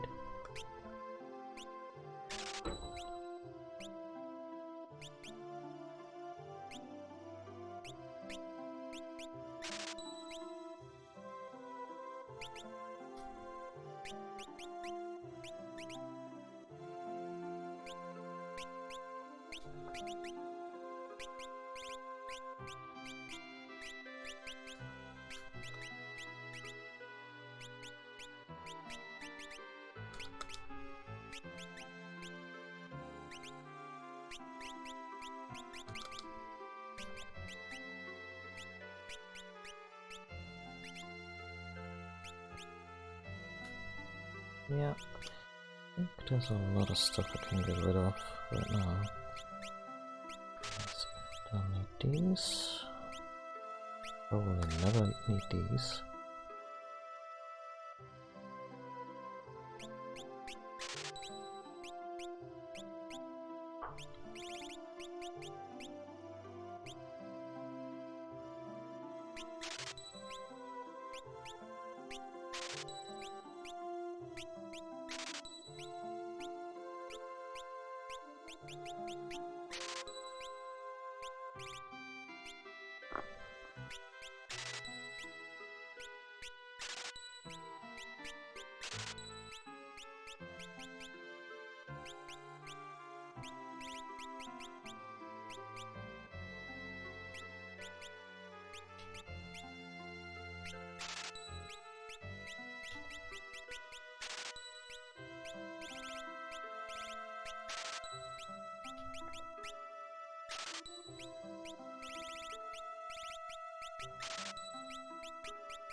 That's armor taken care of. Do they also have a weapons store? They do.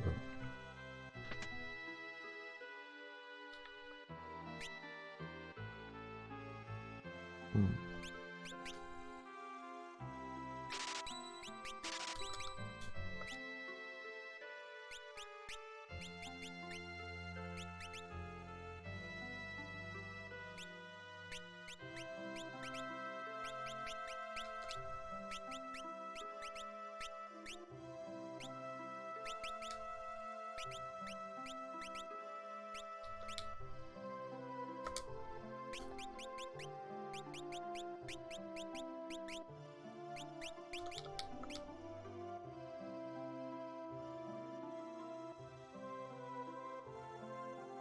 No one can enter the Great Forest to the east.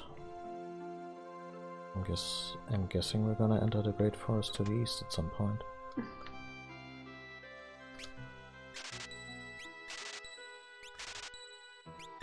New magic. New healing magic. Oh, now they're giving me the reflect spell.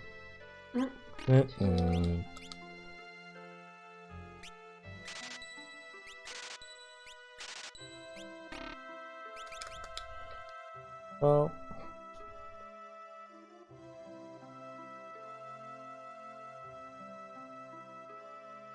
really not much to this place.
Found a secret cave full of druids.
Oh.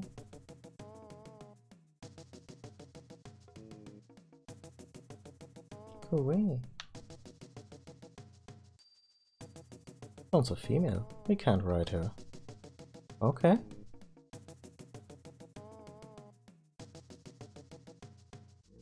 That's a thing I just learned about chocobos.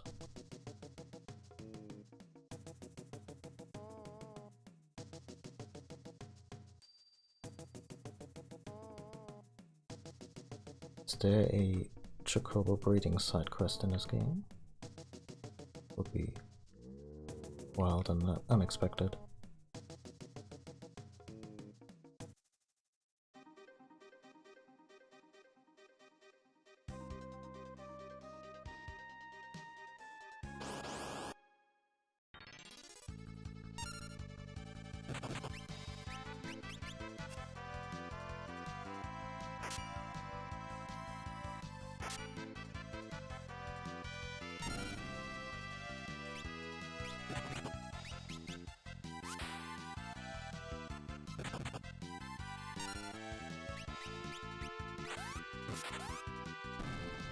Oh.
What is that? Is that a bunny turtle?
Oh, okay.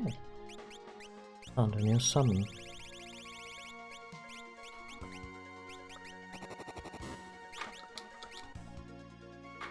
A profoundly ugly horse.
Apparently this is a Final Fantasy where you can miss out on a lot of stuff if you don't get it at the right time. So I'm gonna take a break in a minute and look some stuff up.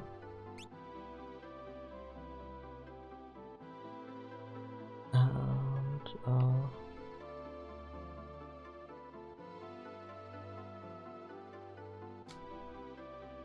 yeah.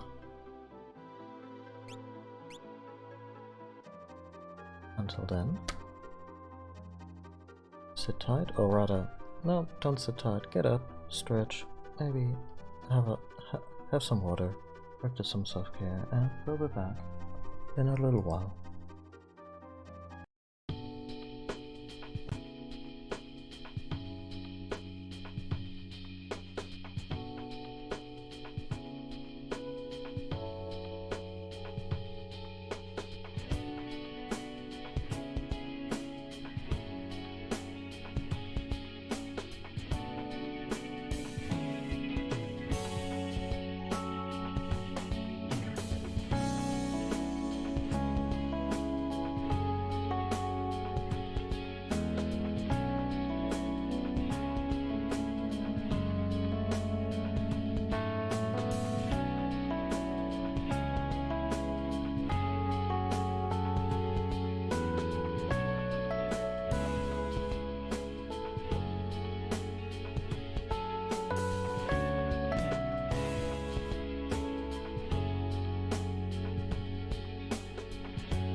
Oh damn, I only just realized that I entered the end scene, not the break scene.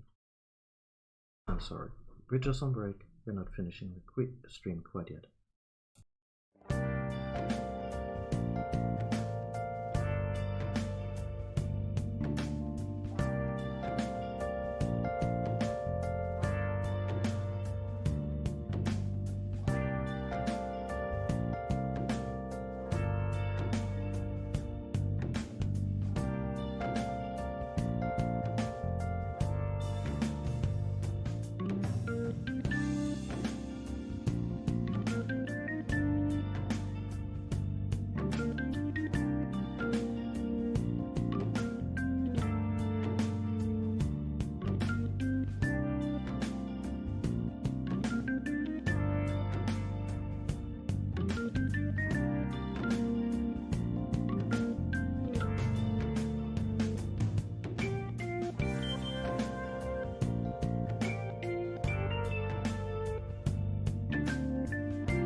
not sure it picked up my voice just now, which was weird.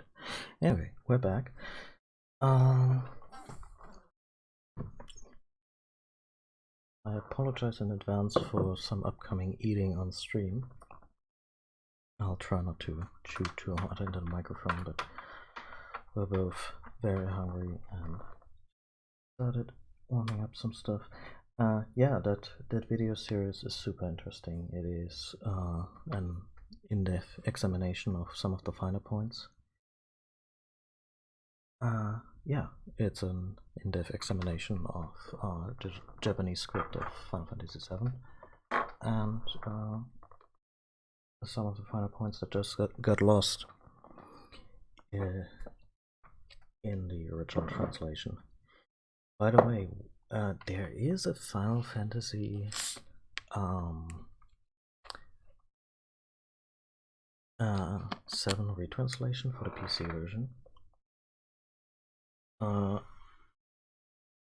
That is which I used when I streamed the game, and it's pretty good. It's one of those, hey, let's take the entire script, and although I'm pretty sure Final Fantasy VII, when it was localized to the US, didn't have to deal with having to cut the script for storage reasons like the Super Nintendo games. But yeah, it was an effort to actually get all the meaning across, because the original translation of Final Fantasy VII was famously kind of bad, and Europeans got it even worse. When I first played this game in the German version, that was a translation of the English translation. So yeah, and the so-called Bea Cause, so it uses a misspelling of because as its title to signify what it's all about, or what it's trying to fix. The Bea Cause translation found it quite good. It's the kind of translation that I can get behind, which is it's accurate, it's complete, but it's also not overly literal, and still has character, because I feel the danger with a lot of retranslation efforts is that they just feel like, yeah, very overly literal fan subs for anime, or anything else brought over from Japan, and because some phrases just don't scan in English, and yeah, and this was a good one. Right now we're actually also playing a translation that was created a good while after this game came out. We're playing the Super Nintendo version with a patch that implements the Game Boy Advance translation.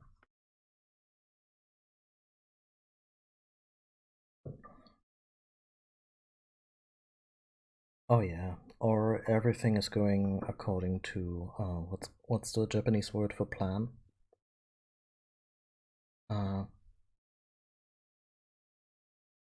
Keikaku. Yeah, everything going according to Keikaku.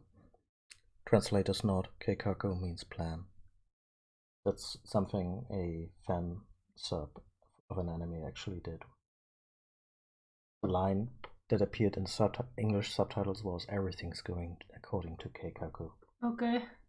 Even though plan is like it's not a anyway. And yeah, I prefer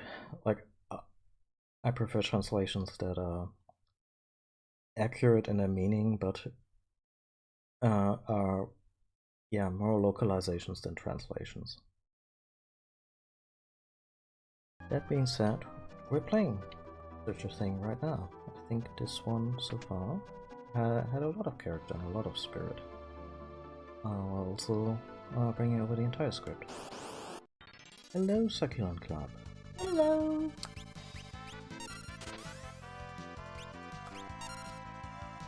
Yeah, freelancers. You see, Final Fantasy V has the job system where you can change character class basically on a whim and learn stuff from each of them. And when you master a job, goes over to the base class, which is named Freelancer. Yeah, Gwen is here too. Yes, I'm here. Yeah, Gwen is... So I cannot say much about the game because I just, jumped into the middle of it. Yeah. I still very much appreciate your company. Thank you.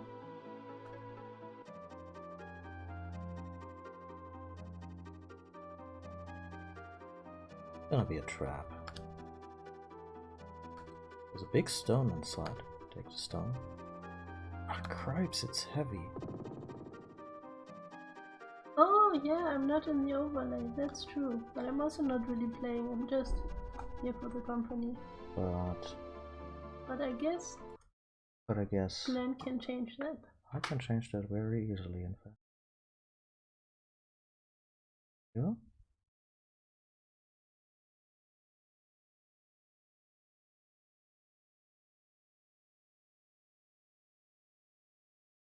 Okay.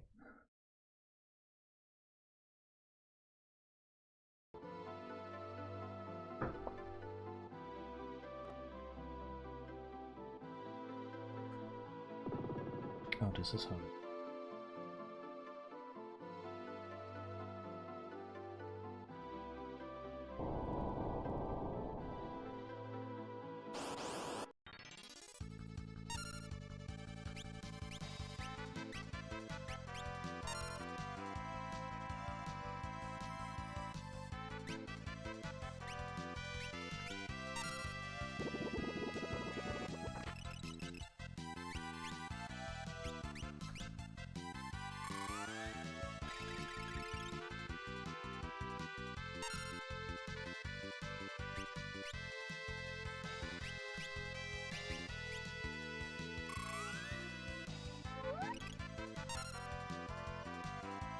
Never pass up the opportunity to be mad about something? Nah. I don't enjoy being mad.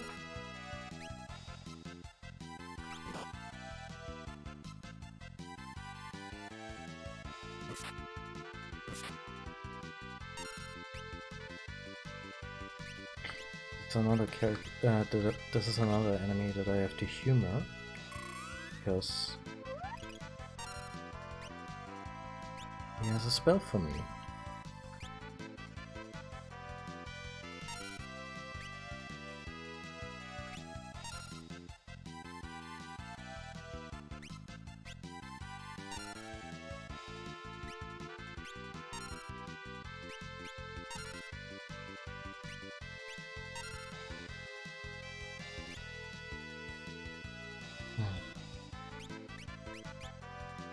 Could have equipped time magic. I could have cast haste on the boss, on the enemy.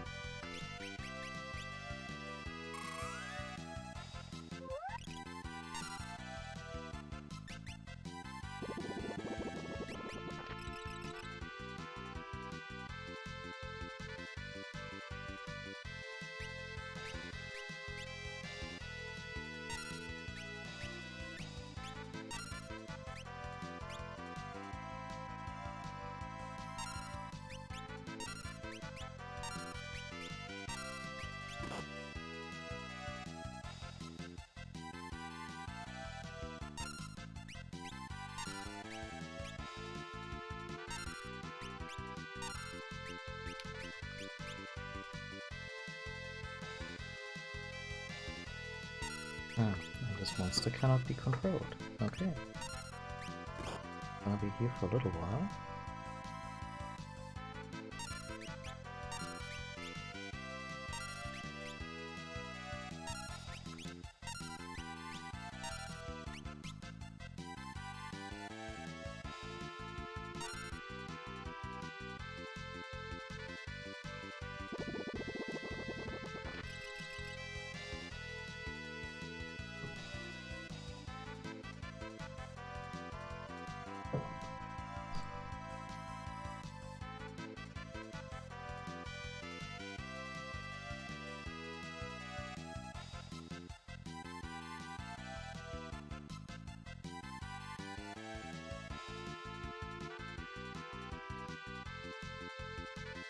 I know this is riveting to watch.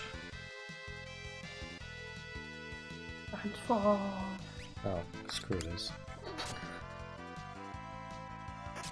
You're going down, buddy. I'm gonna see you again, I'm sure.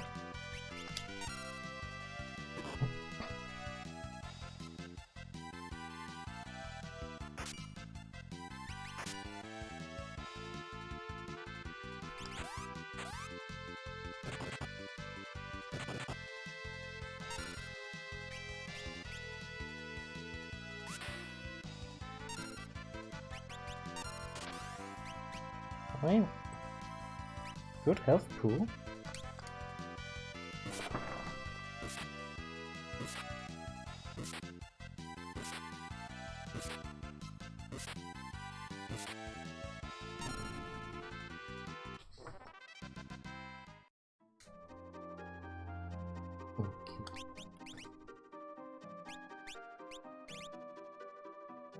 Mm-hmm.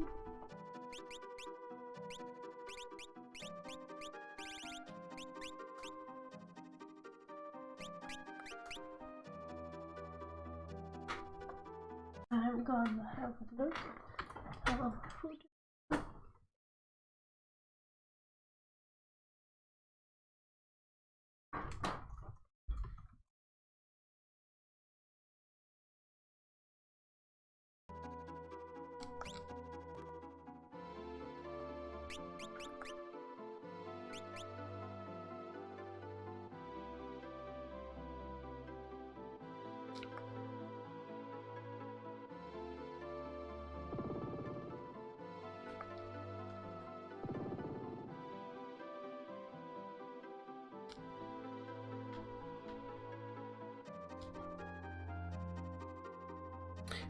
Well, I just changed the overlay to reflect that Gwen is here. Although, yeah, I'm still handling the controls right now.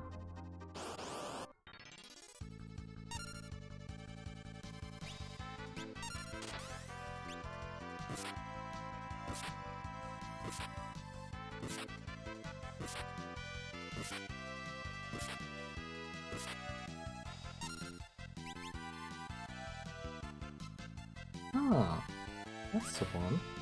Oh, please don't kill it. Birds, if you just murdered it.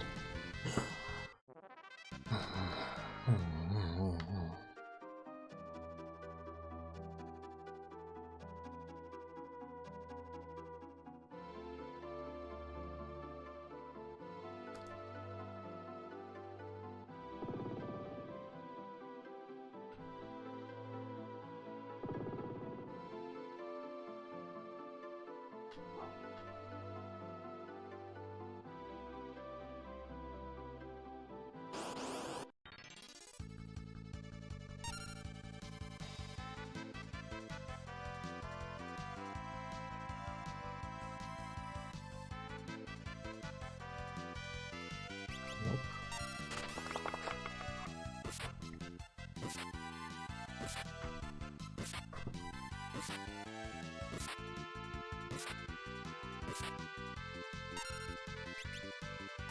Didn't some Final Fantasy games actually have like a two-player option? In the sense that the controls in battle are just kinda broken up between two players?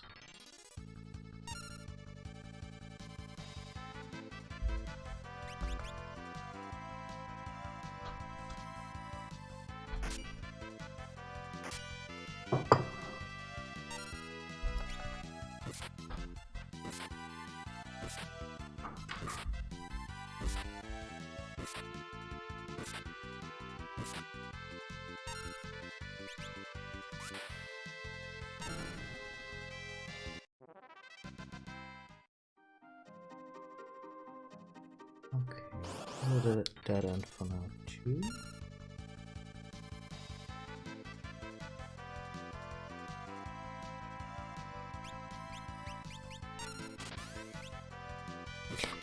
I need this enemy to teach me another wind spell. I believe. And the weird demonic looking fan that it turned into earlier is the form I need for it to do that.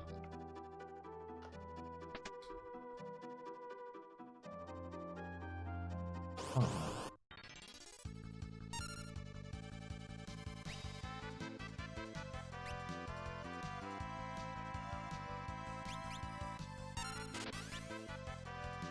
But seeing that this seems to be the only enemy in this place, I'm not gonna spend too much waiting on it. It'll happen eventually, I just don't want to hit it before it transforms for the first time.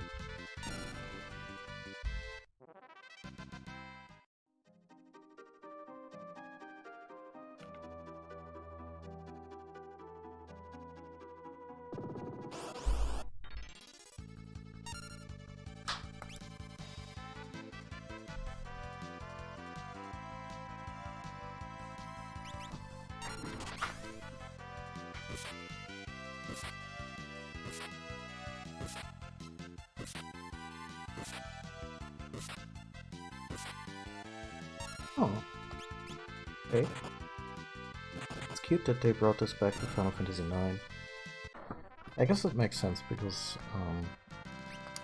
in Final Fantasy 7 and 8 you only have 2 characters.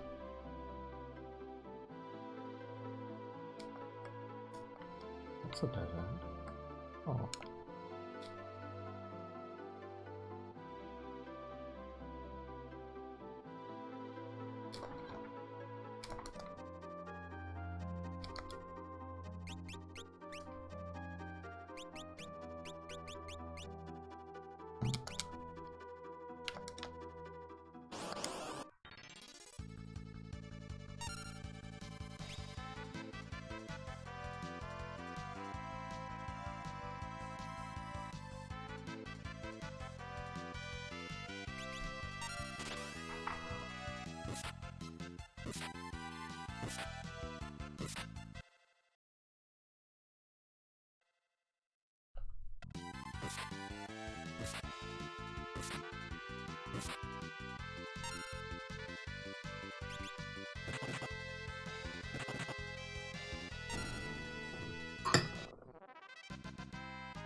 One reason you removed the character allocation thing from the North American release of Final Fantasy IV. The multiplayer feature is still there. Yeah, that's strange.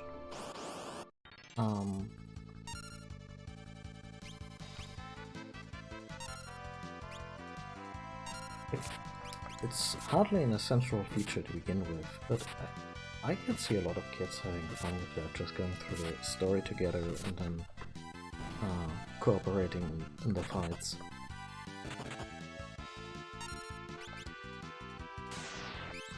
Or, you know, bicker endlessly about it.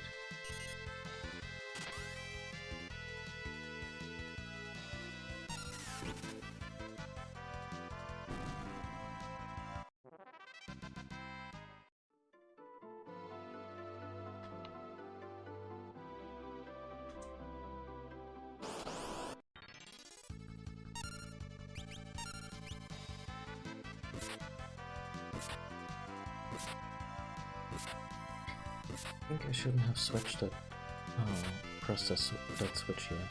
I think this changed something, didn't just open up, it probably closed something else.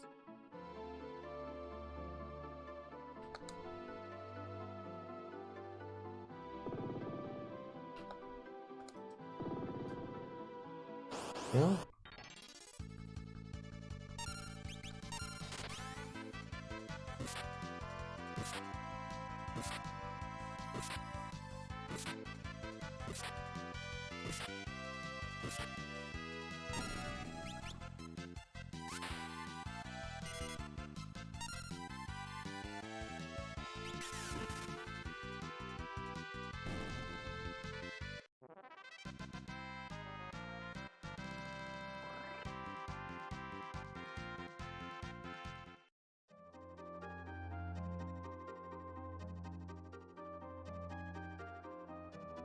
Hmm.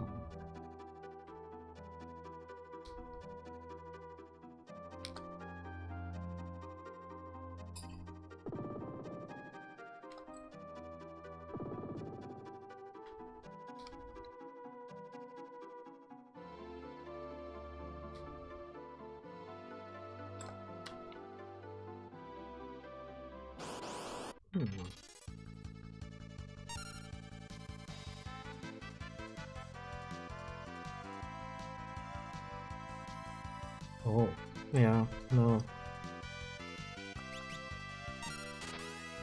I played Final Fantasy 15 and I enjoyed it because of the four main characters and their chemistry together, but everything else in that game was a mess. And that's a damn shame, because I think this could have been such a chance for the series to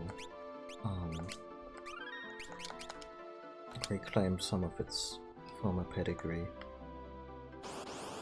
I mean, it probably did in the eyes of most, but I found it very telling when there was an in-depth analysis on the game and how unfocused it was in many respects. And there is a side quest later on for one of the weapons, for one of the king weapons. And it leads you on some wild goose chase, which culminates in a fight against a dragon. And it's a very impressive creature, and it dishes out a lot of damage, and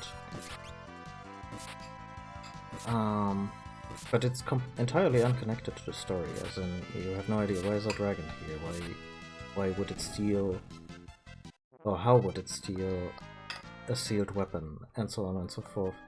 Long story short, Square Enix bought this dragon on an asset store.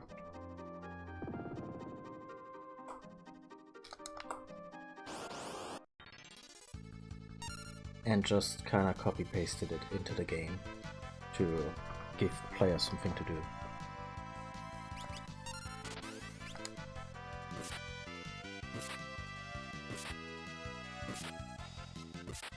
And I think it speaks volumes about a game that had a troubled production to begin with, and never quite came fully together.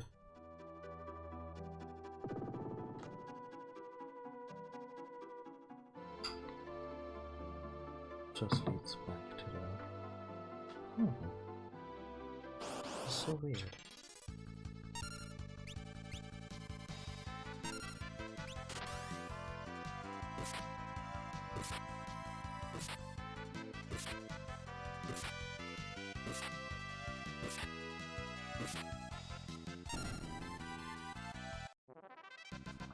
And the road trip portion of Final Fantasy 15, it's fine.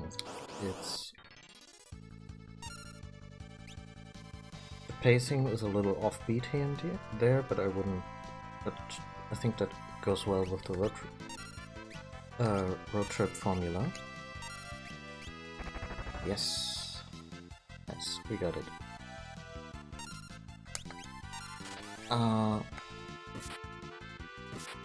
But yeah, it was just very pleasant to play. It was, like I said, the main characters have super good chemistry throughout the game. And then you get to that Leviathan thing, and everything from there onwards is just kind of happens. And it feels like the second half of Xenogears, except in Xenogears they at least had the stones to say, yeah, well, we didn't really have the budget for a proper second disc, so it now turns into a weird visual novel.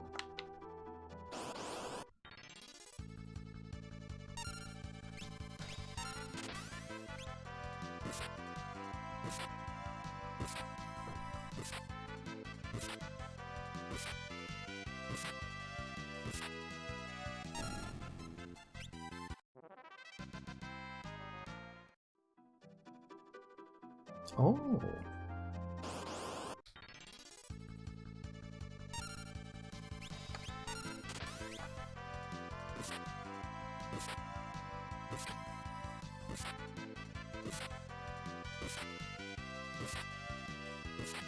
I like it too, not even because it kind of makes fun of the game, but because it actually highlights the best thing about this game. You have a big fantasy world, you have a weirdly sophisticated limousine that convertible, and you drive around in that world with your buddies on your way to your wedding, from the perspective of the main character. And you stop at truck stops, and you buy where you can buy CDs for your cars, and those CDs are of course samplers of past Final Fantasy soundtracks. You have all that stuff, and yeah, it was pretty cool.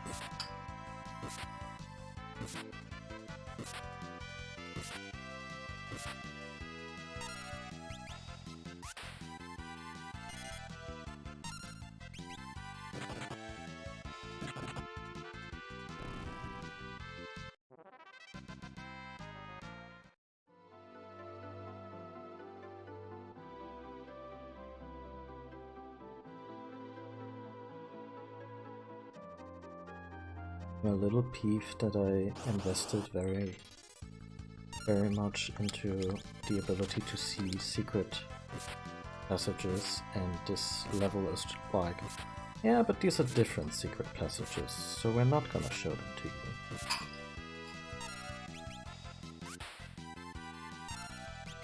If I pulled that kind of crap on my players at the D&D table, they would riot.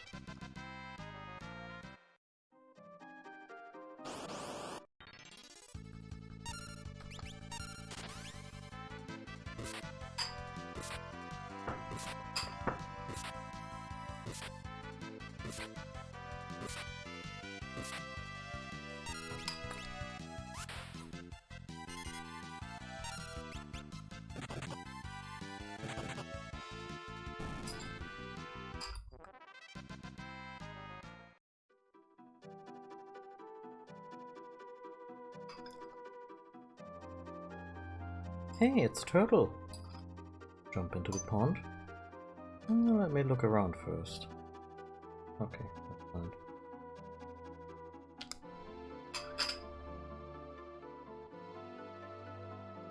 I think the turtle didn't quite catch us the way Bart's was hoping it would.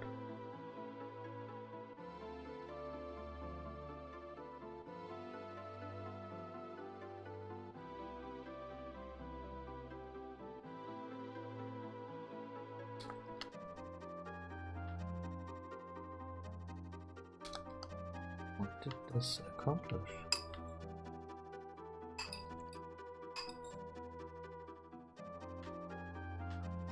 Oh, this is a different room entirely. Okay.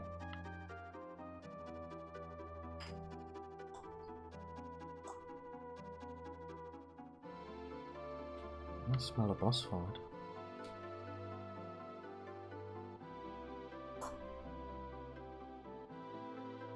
What's up with this turtle? Are you hitting the turtle, Barts? What? Bart, stop that! No! You motherfucker. But it's fun. Oh, he's poking the turtle. That's not much better, but at least he's not hitting it. Would you quit that? Sweet Christmas, it's a talking turtle. Sage, I'm so sorry. Please forgive my brainless companion. Oh, that's a good burn. Wait, this turtle is the sage? By the briny beard of Neptune.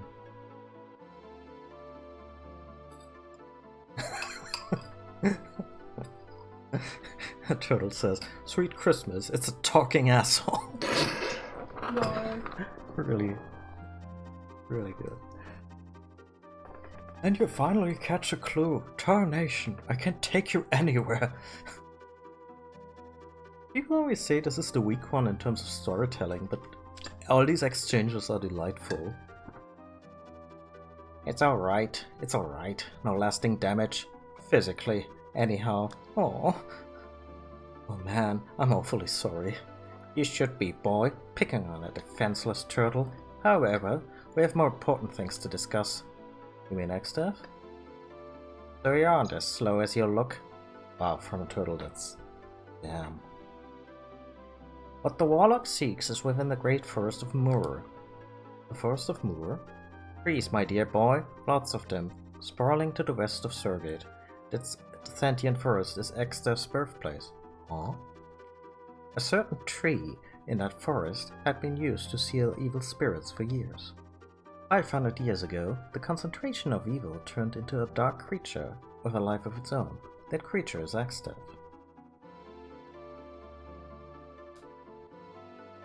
I maintained the seal on Exdev for 500 years. However, 30 years ago, the seal was broken. 30 years ago. That's when he fought the Dawn Warriors. Yes. Oh, no, wait, no, that's Kido. Yes, don't interrupt. Dorgan and the others fought hard. Finally, they were able to seal the Warlock with the crystals. However, somehow, he escaped. That was our fault. Aren't we feeling self-important? Taking all the blame, Had I meant it was your fault, I would have said that. Seals are meant to be broken. It only means that this time Exdev must be destroyed. Oh, we're going straight to murder, okay. Where is he? As I said, the Forest of Moor. Something exactly what I do not know, so don't ask. This turtle. Rests sealed within the forest that he wishes to claim. The Forest of Moor. Metal Gear. Has a little waddle. The Forest of Moor. And it says it's revenge. We'll defeat Exdev. Let's do it. I mean, if it was really easy killing this motherfucker, they would have done it 30 years ago. The Forest of Moor is sentient. It does not take kindly to intruders, and will attack all who attempt to enter. Take this with you. It's rummaging around in its shell.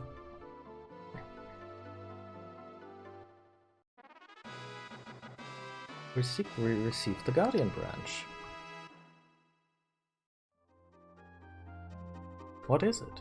A branch from the Guardian tree. That tree is what protects the seals. With that branch you may enter the forest. Now hurry, Exdev is already on his way to Moor. Right. I hate to beg, but I will. Please go to the Great Forest and protect that which Exdev seeks. Okay.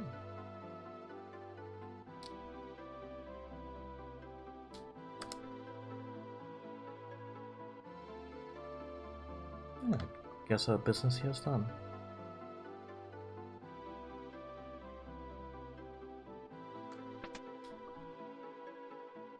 In fact...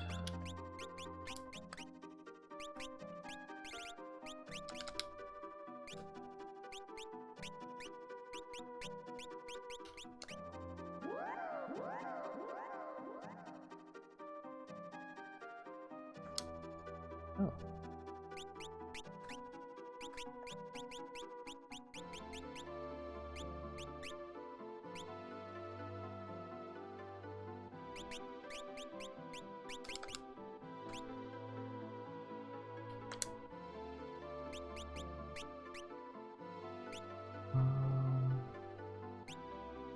Yeah, we've already been near the forest, but this should be... Okay. And while on break I checked if there was anything we still needed to pick up on the side. There also seems to be sorted out. It is a cute little submarine, isn't it? And we didn't even have to steal it this time.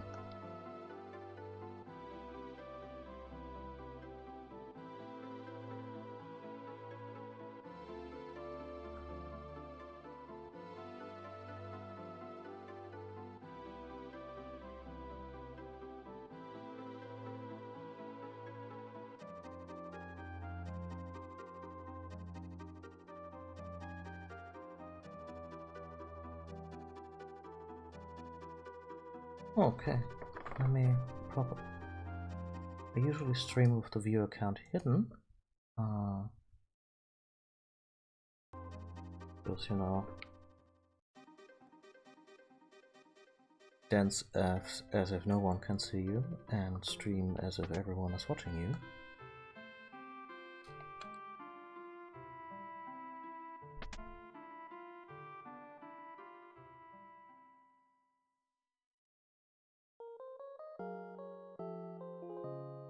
Right now it's not showing any change, and I imagine for the browser it's...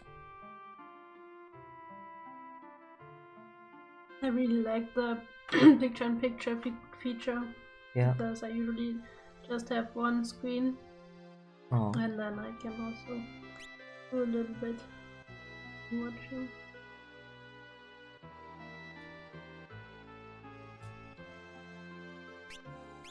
Yeah, no current change. I'm guessing on Twitch's end it doesn't really signify as a change. Yeah, no, we've already been to this village and went shopping and everything, so I guess we can just move on to Mur. I'm really curious about that forest, because apparently it's very integral to the story. Let me bring up my list if there's anything I need here.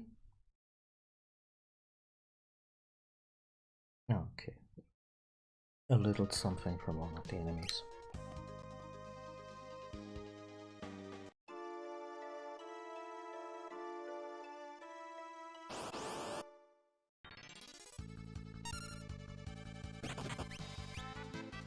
Well, the trees are not attacking us, but apparently everything else.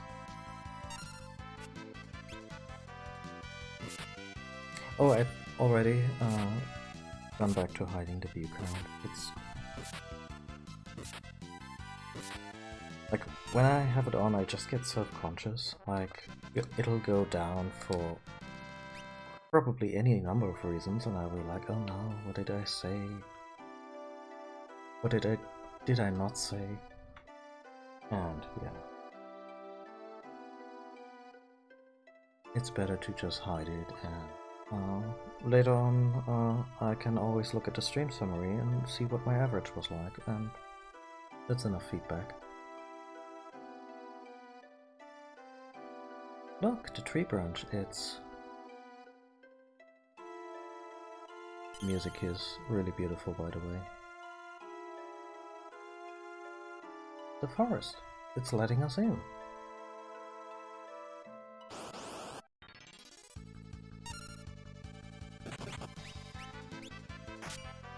Oh my god, it's a mini-mancer.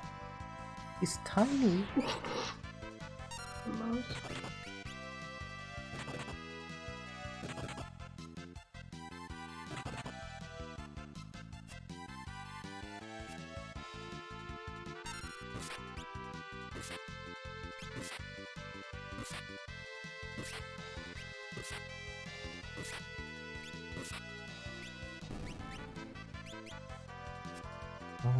I'm not gonna learn anything of that mini-mancer, but...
No micromancers? You mean just a very angry pixel jumping up and down, throwing the tiniest lightning bolts?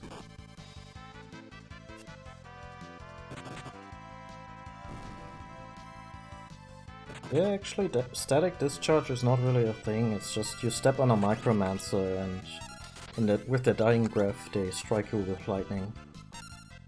It's really tragic.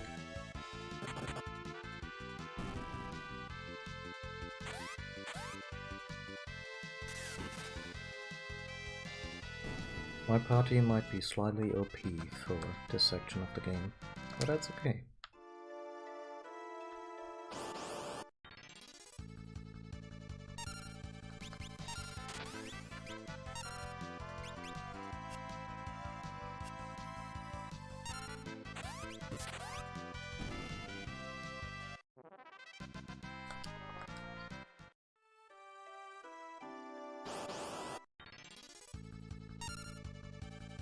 Okay, the encounter rate in this place is something else.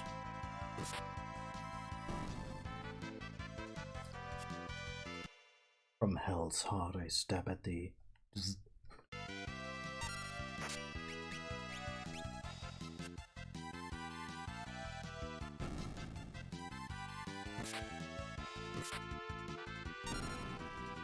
No, leave them alive. What exactly am I supposed to learn from them? Ah, this very song.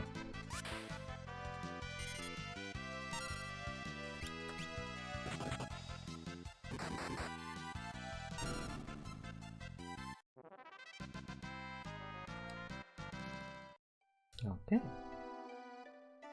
Maybe we could just try to be fair to the enemies and leave Pharaohs like that for a little while, but I'm sure she wouldn't like that.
Are we just gonna find a tiny village of tiny people deeper into the forest? And we've already killed dozens of them.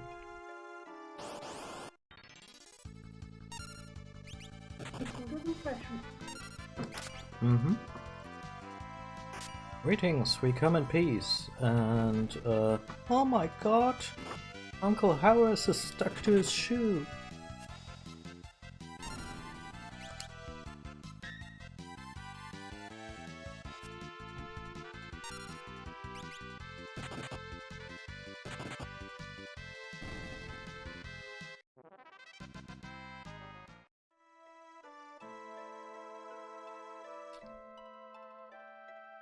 The Minish are going to be so pissed off. Yeah. Accidental stepping was not really something that came up a lot in Legend of Zelda Minish Cap, huh?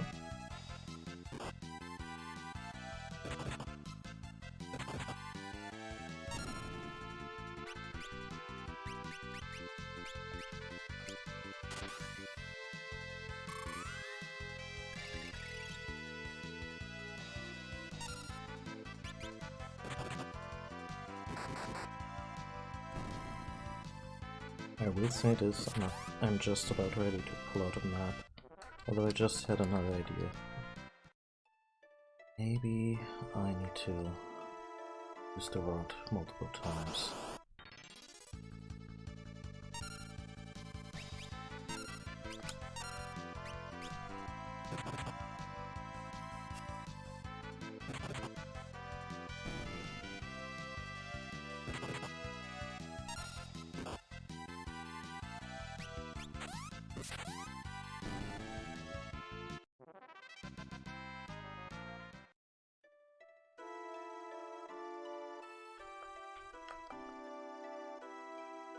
Or not.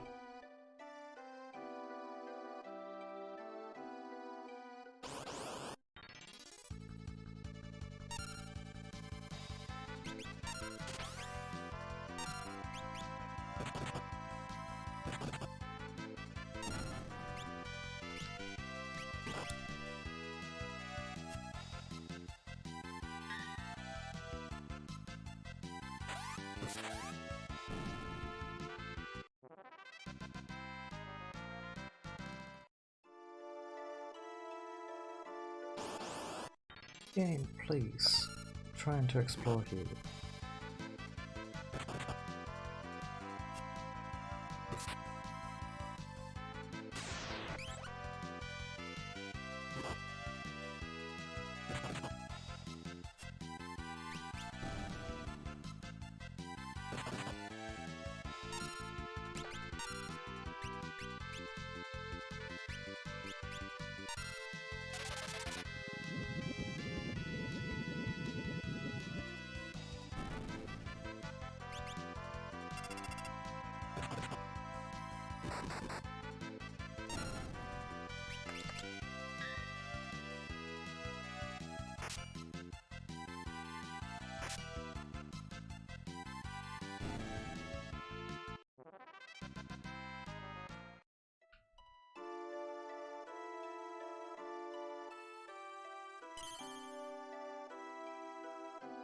That was well telegraphed.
Jesus Christ.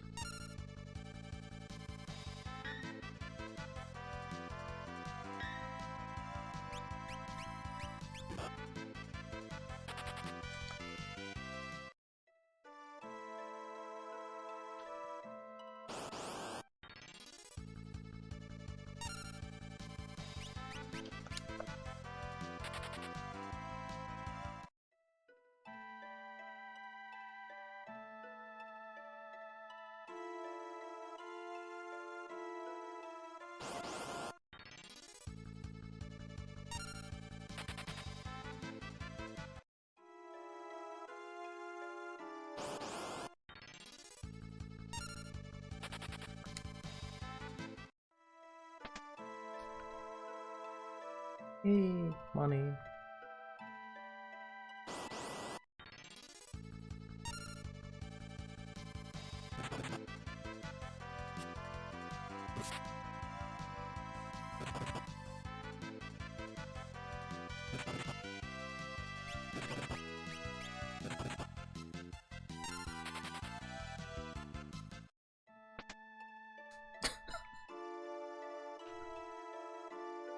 Now the game's just trolling me.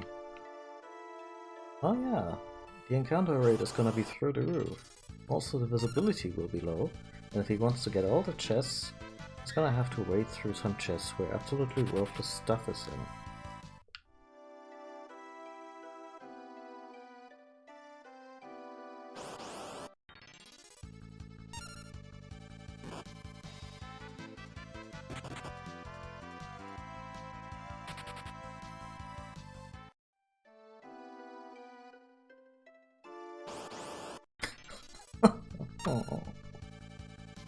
Oh, new enemies.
Two things. First I'm gonna look at that comic as a Mac linked.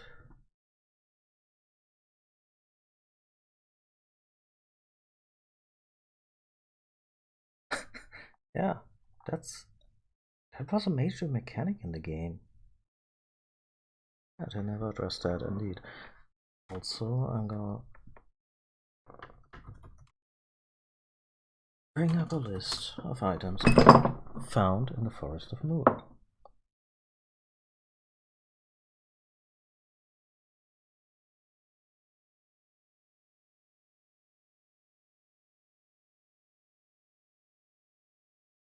That actually looks really sweet.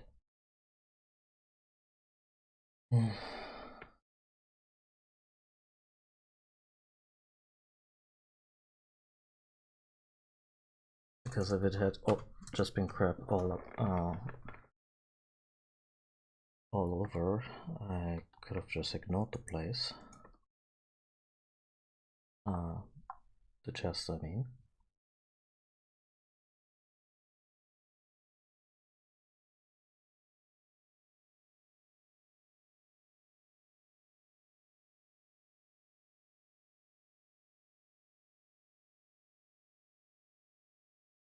But luckily, the really useful stuff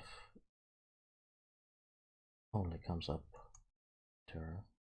into the dungeon.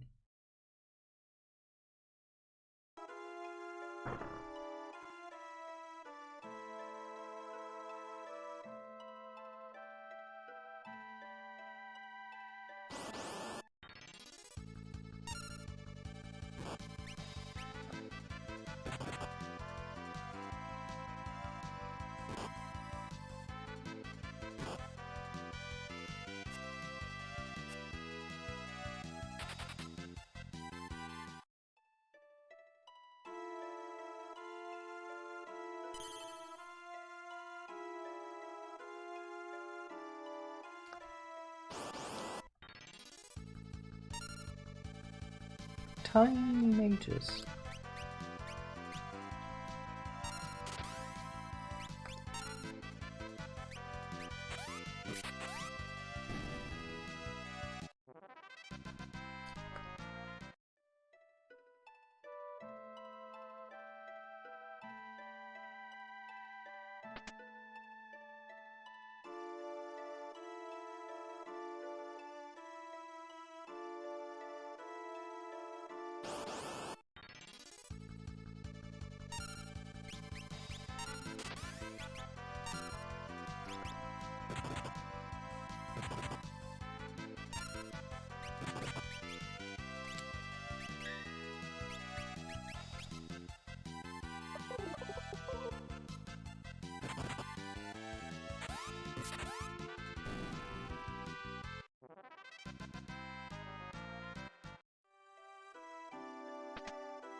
Morning Star, okay.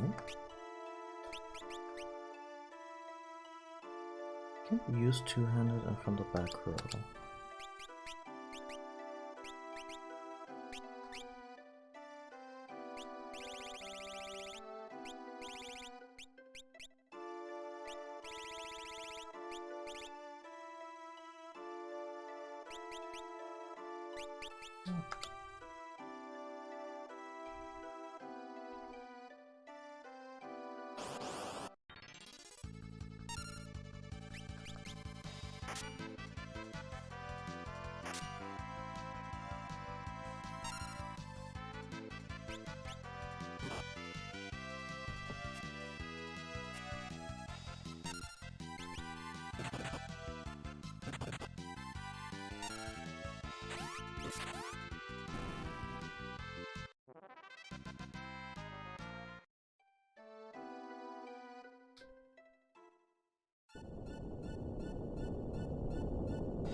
What the?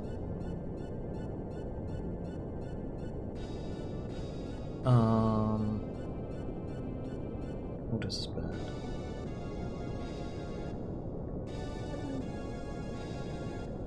Oh shit. Yeah. You know? Oh no, Exdeath is setting fire to the forest.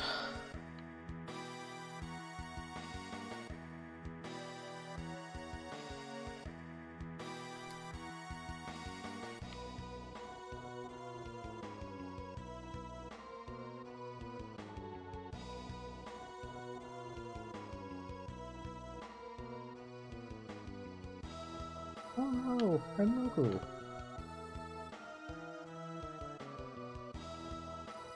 Someone save him!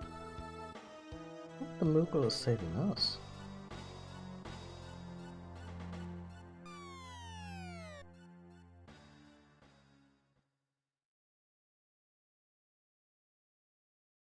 Oh. Let's hide out here until the flames die down. Cooper! Cooper!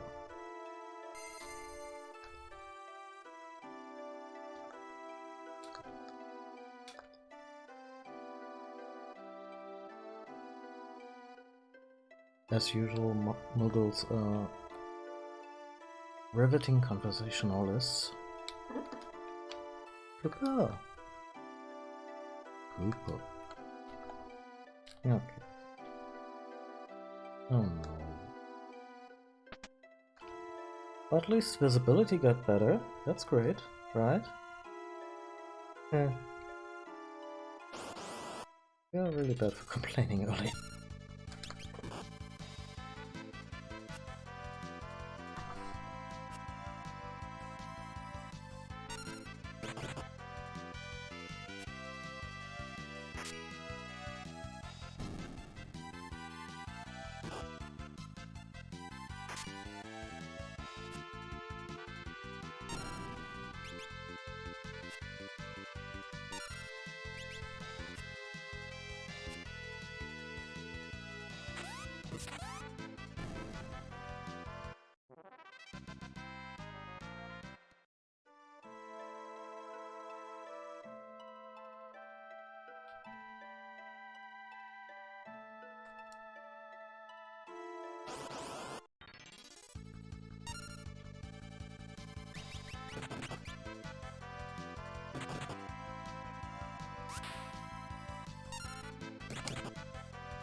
Obtained ash. What is ash? I guess ash is ash. Can you equip ash?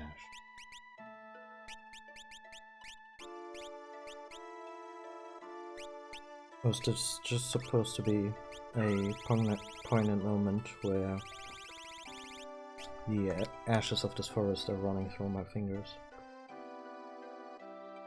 Not true.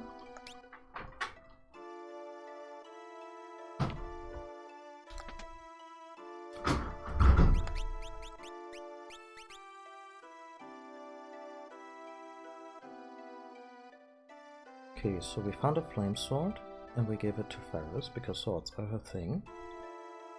And she is now rocking the blood sword and the flame sword, and in the menu it looks like blood flame.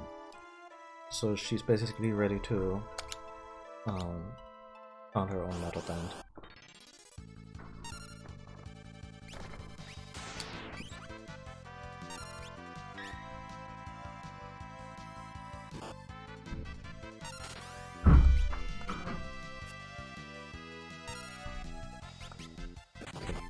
I think I'm just gonna finish this dungeon situation and then we're good to wrap up. Huh? Okay.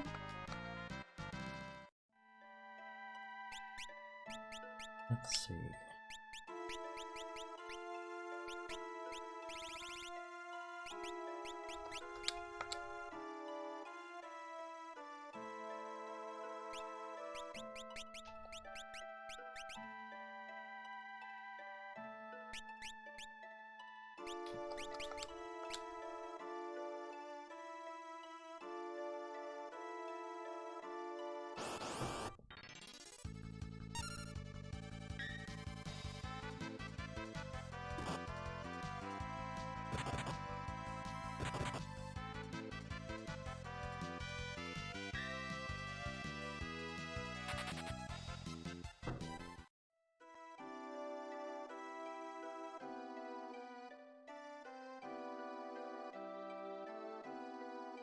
What's that?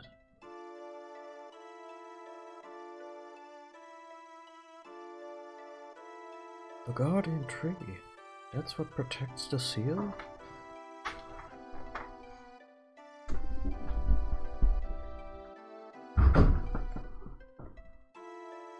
Look, the branch.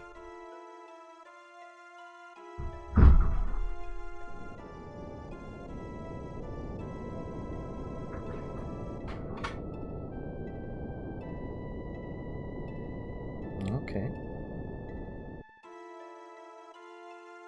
I guess nobody asked those trees.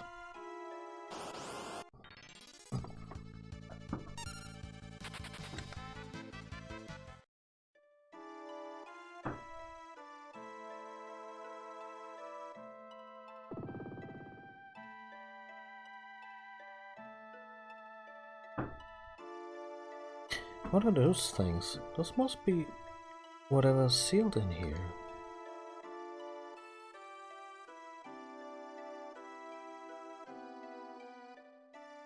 Here they come.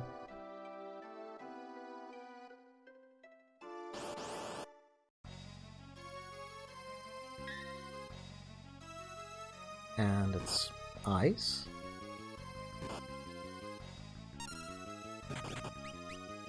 Oh, the game doesn't even tell us what it is.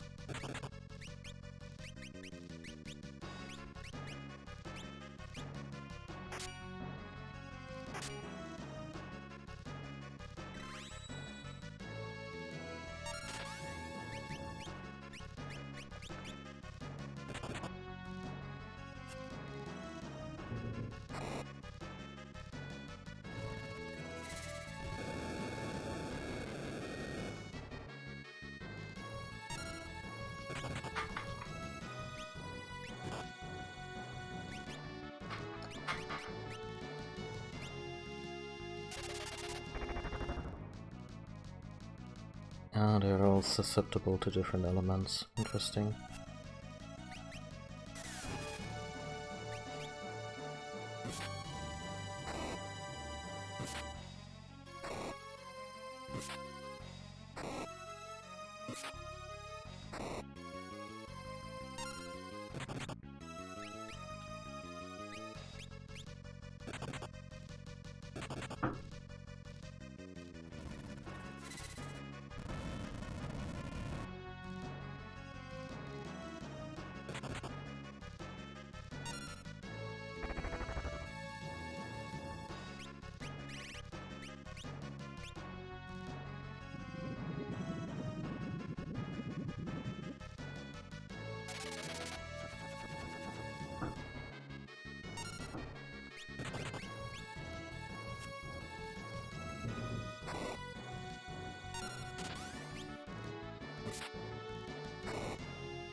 I have a feeling we are actually removing the seal right now.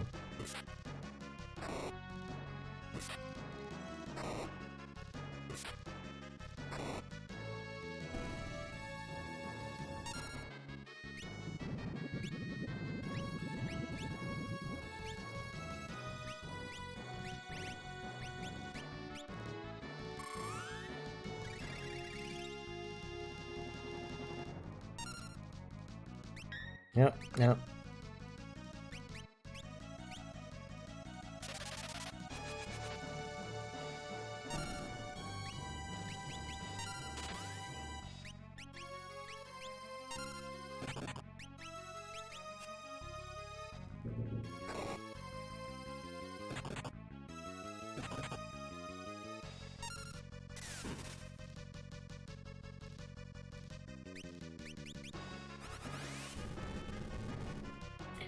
That sure is the fire one.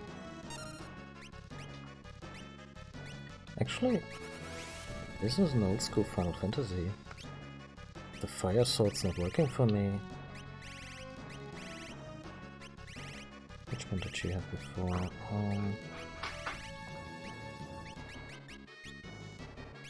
I'll just switch it out.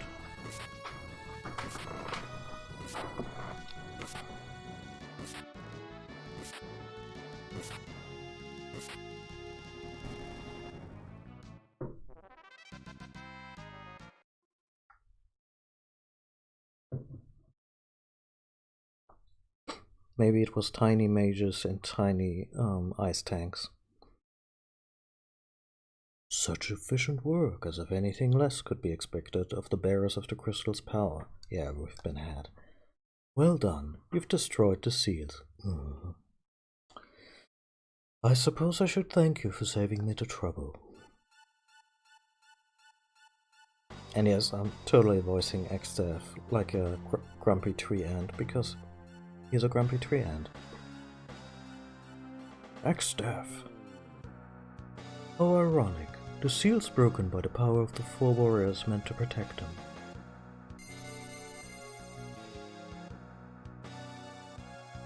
What? There were crystals? The crystals which bound me for so long, now their power is mine.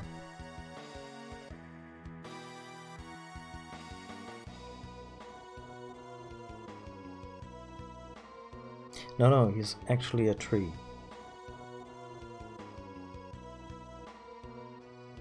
Bow down before my crystals and my power. Dude, I don't bow down to New Age stuff. It's... Although that's pretty compelling what he's dishing out right now. Yeah, 3 ants in armor would have also kinda... I mean, it wouldn't be any more random. Then, he's a tree. He's a grumpy tree. My heart is pounding. Something must have happened to Grandpa. Princess, that's just your arrhythmia. Get back into bed. Lupo. What? They're in the Forest of Moor? Right. That's actually kinda clever. Earlier they established that all Muggles are linked telepathically. You know, like mind flayers. And they act like Lassie. They act like Lassie, yeah. Excuse me. Three injured little Timmies in the Great Forest.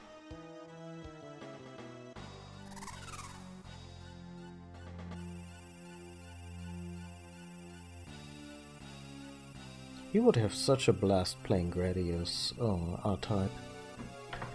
Time for your viscera to see the light of day. Wow, that's very specific. Now die. See you later, Succulent.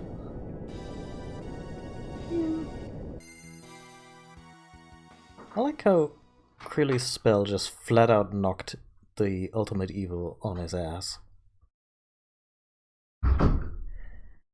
Grandpa! Oh, Bart, Lana, Ferris.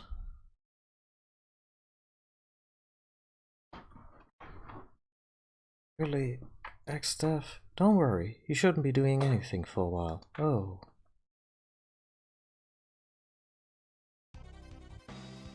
Impudent little fool.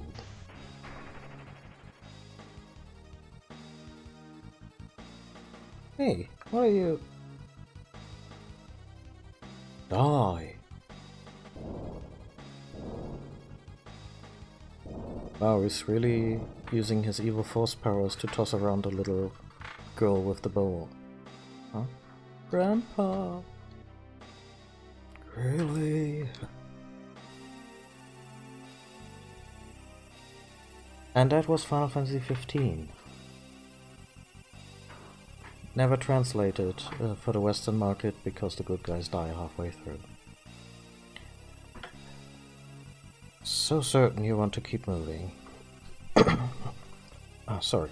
So certain you want to keep moving, Galuf. Try to dispel this power and your precious crystals will shatter. Really? You don't give a fuck. Oh no. Back stuff. Is he just going Super Saiyan? Shit.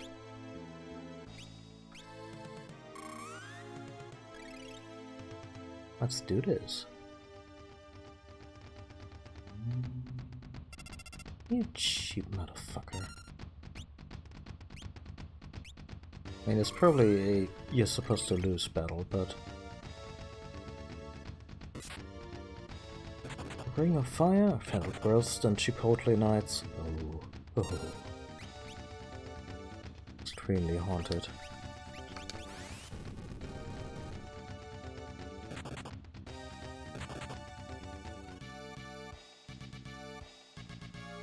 Wow, Galuf is hanging on at 0 HP. That's sad, but also really cool storytelling. Also, I really like the detail on Exta's armor.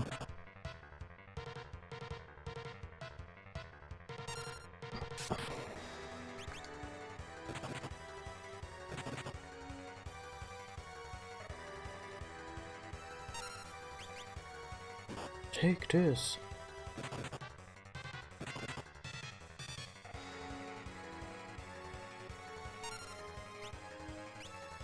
Oh god. Now you shall know my true power.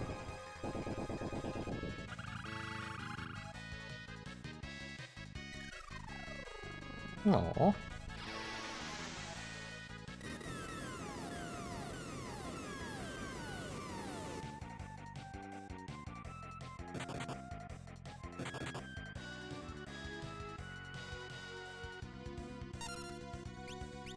Why won't you die?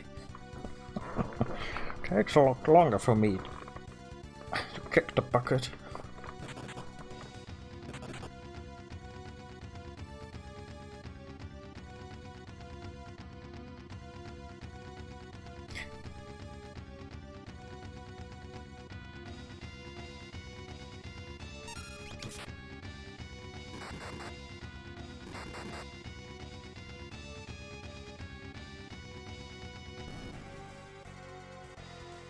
Pretty sure we didn't really beat him.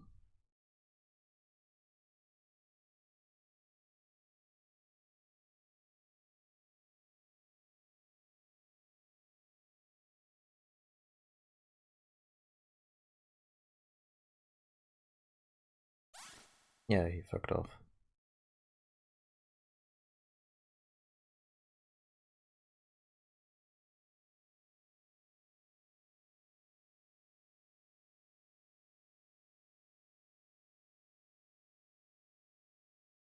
Grandpa, Galuf.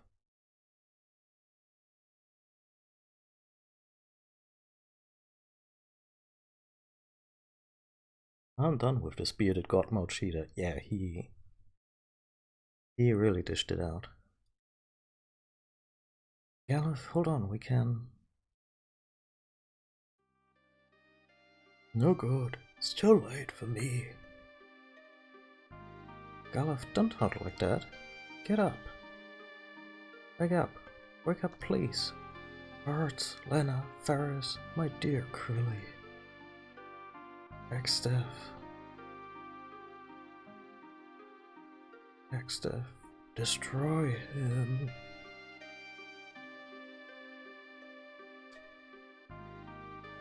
Grandpa, no, you can't die, you can't. Galov, cure. Right. Oh, I love this. I love this so much. They're actually using the resurrection spells. Oh. And all that. Yeah, but he's just... Phoenix down, elixir, anything. But he's just too far gone.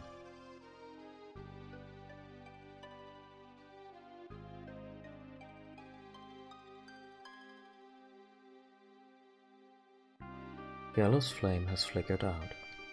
Oh.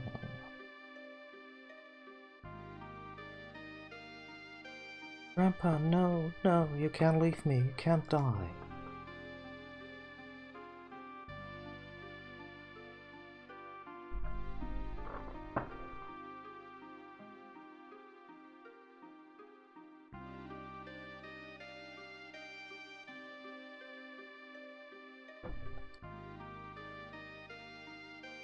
Okay, I guess we're supposed to give Crilly a moment.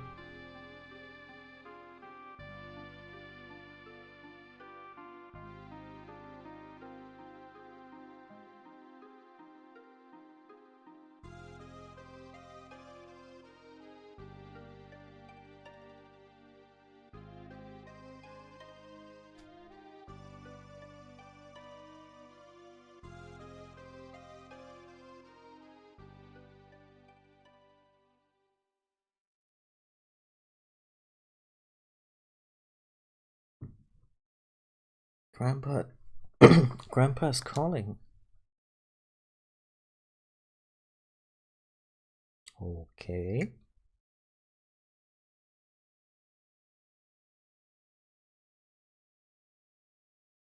Really? Grandpa?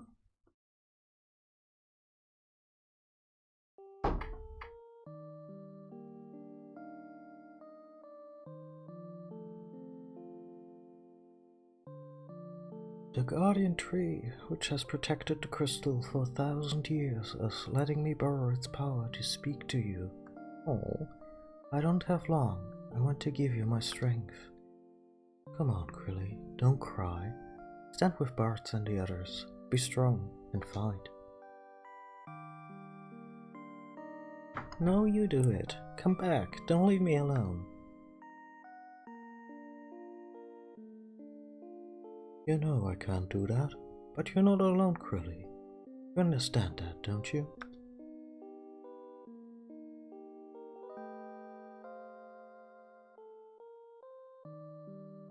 Crilly received Gallows' abilities.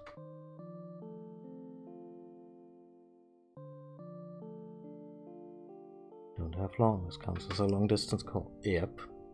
The longest distance call. Grandpa, it's warm. Grandpa, I feel you with me. I'll be in your heart, always. Tell Bart he's an asshole. Grandpa, I understand. Oh, Exdeath is... Crilly. Bart, Lena, Ferris, I'll fight along with you. Grandpa told me that right now Exdeath is trying to destroy the crystals. We've got to hurry to Exdeath's castle.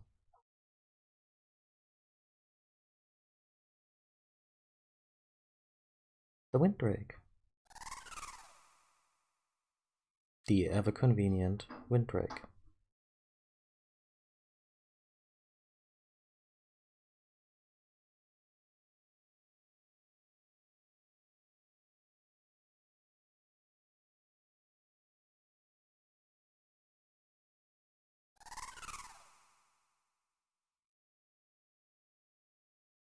I'll always be with you, like a hereditary susceptibility to heart disease. I mean... Crilly has been bedridden before for not really sufficiently explained reasons. So there's that.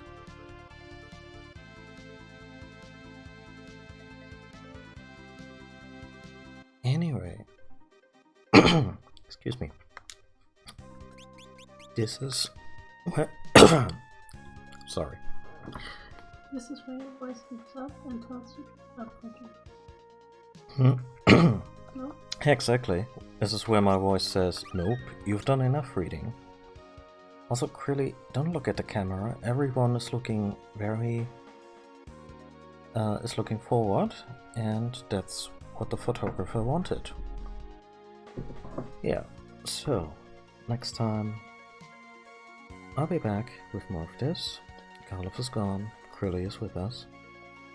And, yeah, we're gonna be entering not quite the end game, but we're definitely getting there. Thank you all for watching. I hope you had a good time. Have a great weekend, everybody. And yeah, take care of yourself. Bye. Obviously, she was suffering from being related to protagonitis. Now that her grandpa is dead, she's immune. Yeah, like you're either a liability or you're the next generation after they die, tragically. That's how it works out. Okay. Anyway, like I said, have a great weekend, take good care, and I'll see you next time. Goodbye.